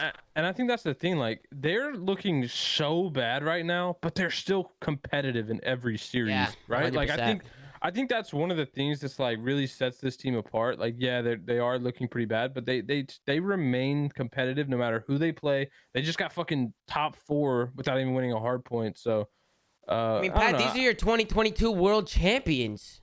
Yeah, and it's only March, right? Like, champs is 6 months away or 5 months away. Like, I think they got enough time to figure it out. And I think they will, but yeah, right now their hard point is just. Yep, we get to map 4. Nero went nuts. They go down 100 points. Nero absolutely world stars, and this was a GG after like hell 3. I mean, what they go up 120-0. Like Toronto wasn't even getting points here. It was definitely pretty bad. In the chat though, when it goes like I think it's 120-0 and Zinni's rotating to P3. Zinni, if you're still in the chat, bro, I gotta be honest. I think he said I'm top 2 and left the chat. That's all he said. Oh, okay. Yeah, he tweeted he's currently at dinner with Capsule right now. Oh, okay. Because his awareness just looked way off to me. He his teammates had the hill. His teammates were in hill. His other teammates were coming from the right side of the map, and he was like staring mid when he it's obvious that they're gonna be flooding left and going around the back for P3. So I was gonna roast him a little bit. Very interesting to see a listening to close out the game. Have you guys seen very unique? I don't know about that. I don't know if they should be doing that. People, is that a wet production or a lead production? No, that's a win in my book. That's a win in my book. Bro. You never had teammates that would say crazy shit. Yeah, but bro, yeah, of course, I said crazy shit as well. But dude, I loved it. I don't know who it was on Boston. He was like, these guys fucking suck, bro. These guys are terrible. I mean, it's 250. Let's go into the listening and see how these guys are coming. Top, Toby. I killed him. Close. Make sure we're getting right to. Close. Yep. Mid-tank weak. He's stunned. More right here. There, one's mid-tank. And top boat's Kleenex. Okay. There's gonna be two top boat on you. I'm watching hold. Hold jump out. There's gonna be 2 top boat. I'm up you. I don't see a mid-tank. I'm gonna push out here. I'm up you now. They're gonna flank this. Are you oil? I'm oil. Okay. The top ring. Going tower. Going ring. More going ring. I'm premium ring right now. I'm stunning it. Ring, top ring dead. Nice. I got this time. Last 2 at all, I think. I'm staying out ring. Yeah. Above you, oil. I'm nading top ring. Dead. I need mid-tech, weak Jamie. Mid-tech, weak Jamie. Dead. Nice. They're all gonna go deep right ring. He's ring, nice. He's pushing down close. Yeah, I'm stunning. I have the cross to you. There, one's little beach on me. He's wall banging. Watch your weakness. He's absolute time. Get through here. He's absolute in tank. Go pitch here. Kevin knows I'm both. Okay. There's one shot. I'm netting it. There's 2 in time. There's really weak tank. Hands in the back. Top ring. I'll get him. Give me top ring. Finish is still out. Hand me down. Yeah, nice. You're going top right tower. They're missing nades on me. Back house. They're going top right tower. They're flooding deep. They're flooding deep. I set him deep. I'll push it up. First cut. I'm premium deep. I'll hold the first cut. They can pitch deep on me. Deep on me. Deep dead. Nice. I'm looking for one more. Probably pinching maybe. I bring. I mean, Fucking map. First cut. Dead. Oh, these guys Oh, are. we close. These guys are terrible. Let's go. You guys are egos, bro. Like, fuck. Shit, Cap. Come on. Cap. Wait, did he say they're e-girls? No, see, that was the whole discussion we were having at Wait, Speak too. Nobody knew what he wait. actually said. What kind of roast is that? No, Was no, that no. Capsule? I think he said these guys What's have Capsule? egos. I think he said egos. I don't think he said Which is an odd- e-girls. which is an odd Oh, statement okay, that's because- fine. Yeah, it's an odd statement though. It's an odd statement because I think you'd ask all the pros and the universe would tell you this team probably actually doesn't have egos. They're probably one of the more nicer teams in the Yeah, league. as a Toronto Ultra, they're but- so innocent. You know. Toronto is actually the nicest team in the league. Here's I'm not what's even to gonna lie. remember though. It doesn't matter what you say in those moments. All Yeah, that shit you is just say, about yeah. all it's about hyping up your teammate, getting Yeah, them ready for the next 100%. match. You're supposed Like, to say crazy shit there. yeah, like what That's is when you say actually crazy. said is so irrelevant. It's not even funny. Like it doesn't matter at all. It's just the fact that they are saying shit like that is a positive sign. It was Like, definitely. you want people saying that. It- Bro, Dude, if we won, we're like, damn, good job, guys. I'd be like, man, get the fuck out. Like, don't take your bathroom break, bro. Like, Yeah, I Good don't job, know. guys. That Like, that, get hyped. Say that was some shit. interesting. That was interesting for sure. But they were definitely hyped up, and you could see the final scoreboard: Nero 26 and 11, DJ 20 and 18, Tony was double pause 24 and 12. Poison is different today. Listen, Tony's the one. Tony's the one who's been different to me the last few series. Yeah, for sure, I'm Well, giving Tony his gas. well, but Nero today was different, a yeah. different beast, I mean, I bro. think Nero's been their best player. I don't know if y'all agree, but I think Really? overall, Really, on a I feel like he's been consistent- kind of inconsistent. Yeah, I think he has Dude, been. I think they've all been inconsistent. Like, but They to me, have. I think Nero's been one of their best players. Like in their winning series, that's just what I think. Yeah. Like obviously we can say Zin stat wise, but he's a main AR. He's gonna do like what he's supposed to do. But I think in terms of like game changing plays, it's Nero for me. We get into the Berlin S&D for our last map to map number 5, and this round right here, this second round was clinical S&D from fucking Tony Boy himself. He makes a really good play here. It's a 2v3 situation. Boston's down a man. Tony's able to find two going into the B bomb site with an automaton. Very interesting plays. I feel like Insight maybe played this a little bit hesitant. He was a little hesitant, a little scared here. He really didn't go for a full chow on Zinni. And it starts with Zinni just hitting really nice shots across the map here on Bans. He finds the angle. He takes him out. Insight decides to kind of play it low and just kind of, he's trying to be sneaky. I think Insight was just trying to be sneaky. And Tony takes him out. He finds two. Instantly makes a 2v3 into a 2v1. And at this point, I mean, they just play for info. Zinni gets tagged in a site. He drops out the window, and he comes right back out on the outskirts and takes down Cammy. So good 3 kills coming out of Tony. Just a really good round out of To him. me, Tom, the Zinni of old may not have always made that play in the past. I feel like he's playing with way more confidence than we've seen, and it's translated a lot to the impact he's had in his gameplay. Yeah, I don't know. Maybe he's in a relationship, or maybe he's maybe he just seems happy. He seems happier now. So I don't really know I don't know what's going on with him. So Tony right now. I haven't seen a lot of chat spams regarding him. He's been playing really well lately. So Yeah, maybe I don't there's know. correlation. I don't know. He's playing really good for sure. But let's get into the next round. You can see Insight. He whipped out the sniper. I actually love Insight with the sniper, but he wasn't able to find much with it in this map. I'm one of those people, man, where if you're pulling out the sniper in the first few rounds, you're not getting anything with it. You gotta put it away. Put that shit away. Put it away. Don't use it anymore. Try and work together. Try and make plays with your team.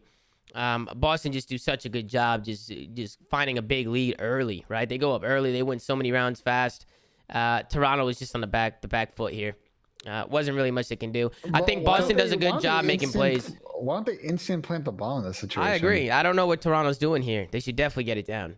I mean, what? Like, you're basically pinned. You just need to get the bomb down and make them panic. Like, you're already in a neg situation. So Yeah, I would definitely make a play here on the bomb for sure. A little off topic. I'm looking at the game 5 records. Breach is 3-2. Ultra is 2-2. But Asim, I can't help but notice the Gorillas are 0-3. What's going on game 5 ice, for Asim? you No guys? ice? Listen, Yeah, where's the I ice think our at? S&D has been slacking majorly. Yeah. But in stage 2, we've done a lot of S&D reconnaissance, and I think our Okay. S&D is actually really good. I know we lost one in Florida, but we almost came back and won it. Our S&D's up, all right? It's coming up. I promise you that. So we should see improvements. Is what you're saying? Yeah, our search is a lot better now. Trust. Got you. Trust me, bro. Sources. You're on Sources. Well, he tries to get it down. Yeah, Kleenex finally was able to do something and get around on the board. I thought Boston was going to win that round because they took the long routes and they were collapsing onto that site. But Toronto do a good job just salvaging the situation and winning the round. Right here, Bance gets aggressive. He's able to find a first blood. I like the playmaking ability from Benjamin Bance. Then Boston on the other side, they have the A-bomb control. They start tagging up Kleenex. What do you think about this, Chow Ben? I don't know. I know you don't like that one. I think you got to. He needs to get out of there. He needs to get out of there. Out of there. Maybe mess around a little bit long, but like taking that shell, I don't know. You're already up a man. You're just kind of tossing away that blood. Yeah, he definitely needs to get the fuck out of there for sure. Definitely. He ends up he tries to make a play. I saw what he was trying to do. And then what do you think about the post plan here? From Boston, they back all the way up. They leave TJ kind of on his lonesome. This is Seattle, bro. Well, this Seattle, like, I feel like set this meta. Because, like, even if you feel like number 6 is so far out of the play, like, all he's got to do is get the back stairs. I mean, all you do is you just rely on TJ to get 1 or 2, right? Just get something while you're up there. And then the other players can take their turns collapsing and getting to those stairs. They get a good eye on sight right from those back steps all the way by that P5 or P4, right? So they really don't have to do anything. Once you get that bomb down, you're pretty much set to win the round, as long as you don't win the ones. Toronto tried to full flood their side, but I think somebody needs to make a pinch or somebody needs to make a play. They tried to get bomb control, but it didn't work for them. TJ opened it up. So good plays coming out of TJ. Honestly, the whole Boston team played really well this last map. They were making plays. Nero was able to find another first blood. You can see him, too. Look at the aggression from Nero. Look where he is already. Look where in the beginning of the round, he's already all the way by their back warehouse. And he makes such a good heads-up play finding this guy in here. It's like he knew he was up there. He knew exactly what he was doing. Maybe some VOD review coming in, Ben. What do you think? And Pat, you think they were watching VOD and broke down Toronto setups? They had to have.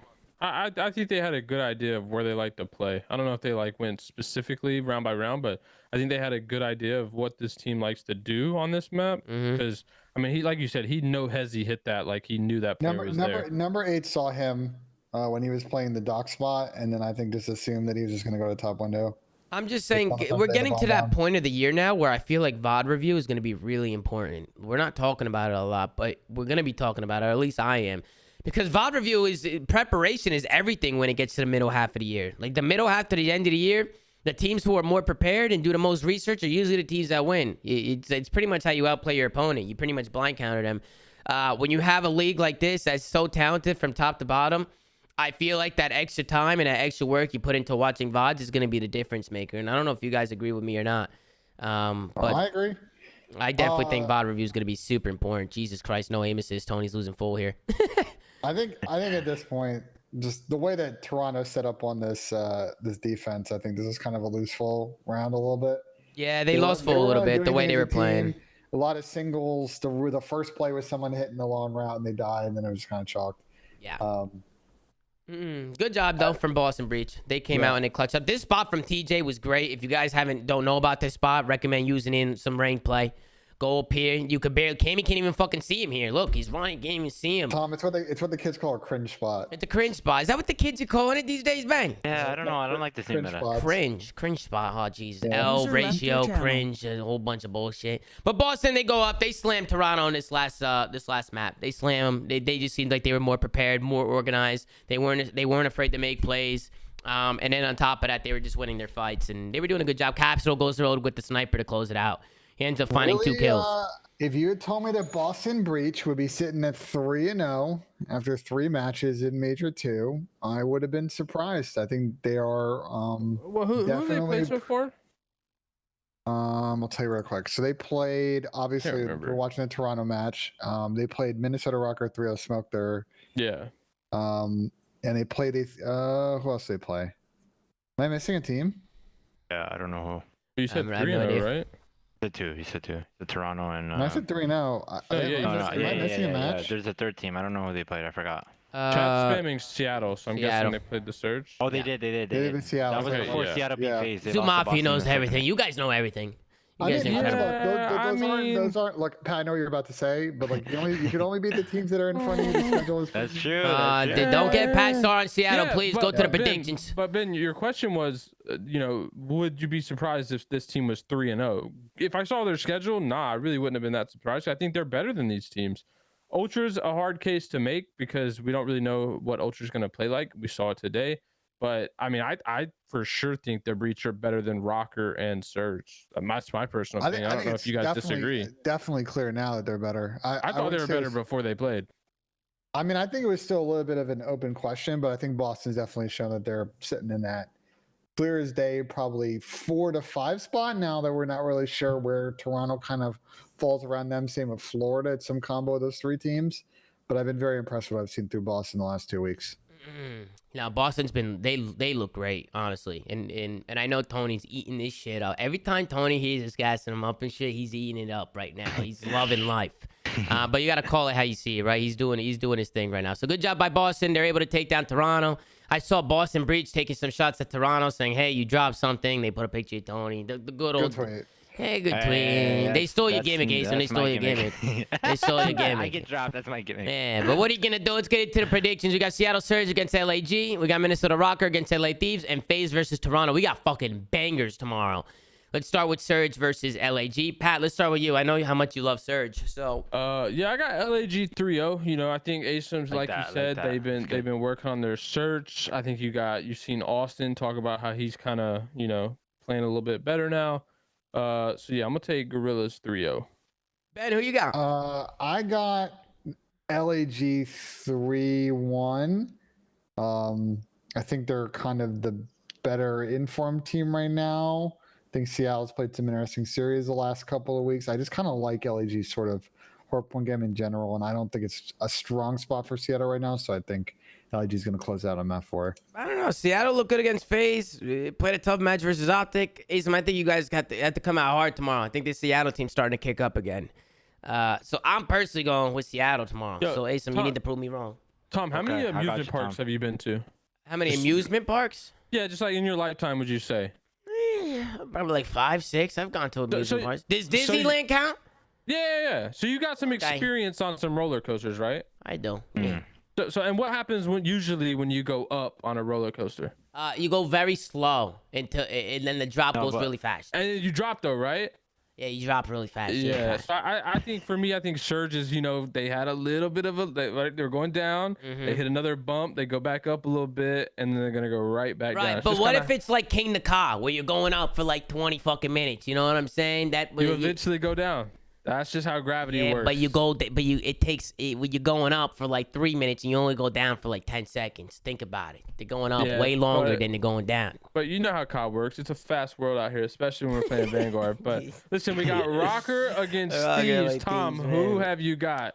Listen, I'm worried for Rocker, man. I think individually they're so talented, but I just feel like right now they just can't put it together in respawns. I feel like their pacing is still off. I feel like maybe a change or a trade or something is maybe in Minnesota's future. Again, I think they're all talented. It's just not working. So I'm going with the Thieves tomorrow. I think the Thieves are going to take care of business. I'll go 3-2. It could be a series. Minnesota can make it a series. So I'll go 3-2. What do you think, Pat? What do you think, Pat? I would love to predict a 3-2, but I think that we're heading for a chalked week for Minnesota, and Thieves have been sitting around. So I think it's going to be a quick series 3-0. Thieves. Hey, Pat, who you got? Yeah, I don't know if it'll be a 3-0, but I'm definitely thinking Thieves. I think Rocker, just kind of like what we said. I think they need a switch up, and it kind of sucks because they're going into their home major, right? This upcoming major, and they're likely looking at a loser bracket round 1. So that's just tough for them. But yeah, I don't have any faith in that team anymore. Okay, so you got LA Thieves? Yeah. Okay, but Ace, you want to join in for the fun of it or no? Yeah, I got LA. I got Minnesota. Okay, 3-2. Okay. I think they might turn it around here. All right, we'll go into the last series. We got Atlanta FaZe going up against Toronto. Listen, by the way, anyone that loses that match, like if Thieves lose that map game 5, they're gonna lose complete composure because it's once again another series. They're gonna be 0-3, right? Yeah, someone is going to lose this series and feel pretty horrible how the last 2 weeks have gone. I think they're both already feeling pretty horrible. No. No, but Thieves is sitting on 0-2. Like they're gonna win this, and Minnesota lose this, and then they win their next match. They could still possibly make it the winners, but Thieves cannot go down 0-3. One of them's gonna be down bad, that's for sure. Yeah. Hey, let's go into Atlanta FaZe going up against Toronto Ultra. Listen, I think Atlanta FaZe is kicking up right now. Toronto, to me, they're a great team, but they're just looking a little sloppy. So I'm personally going to go with Atlanta FaZe 3-1. Was moved to We also got Tony. Tony, you're late, Tony. We're doing predictions now. You're late. I know I'm late. Sorry, I was at dinner. I saw you at dinner. I saw you at dinner. Good job today, Tony. You look good. You look really good. Congratulations on the dub. Keep doing your thing, Tony. Anything you want to say to the people watching? Why are people surprised?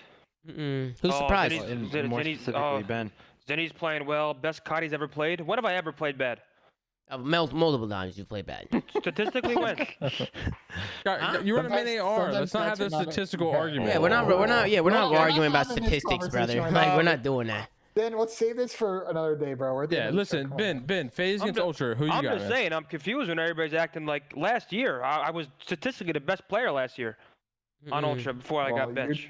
I mean, if you want to have this conversation, shut the fuck up. Success after they dropped you, so like I don't know where you want to go with this. Yo, Ben, who you got? FaZe or Ultra? Obviously did not like what I saw from Toronto today. I think FaZe definitely are the better respawn team. I could see Toronto stealing like a control or an S&D, so I'll spot Toronto on that, but I think FaZe are gonna take this 3-1.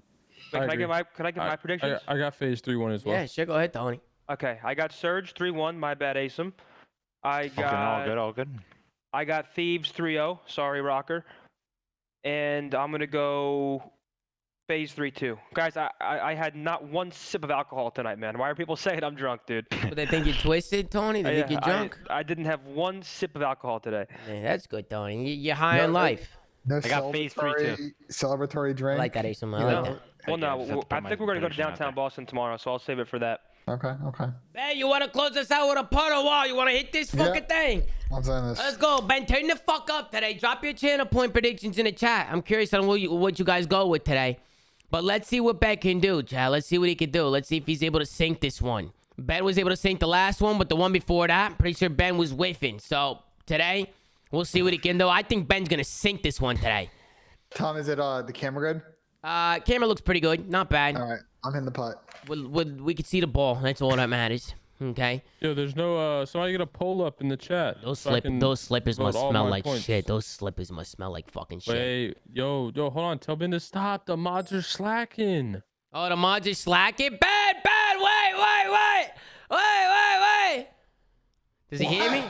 The mods are slacking. The mods are slacking. Hold on. We gotta get a poll up first. We gotta get a channel point prediction. Here we go. Does Ben make it? There we go. We're good now. Okay, We're you good. gotta warm up. It's okay. You gotta warm up.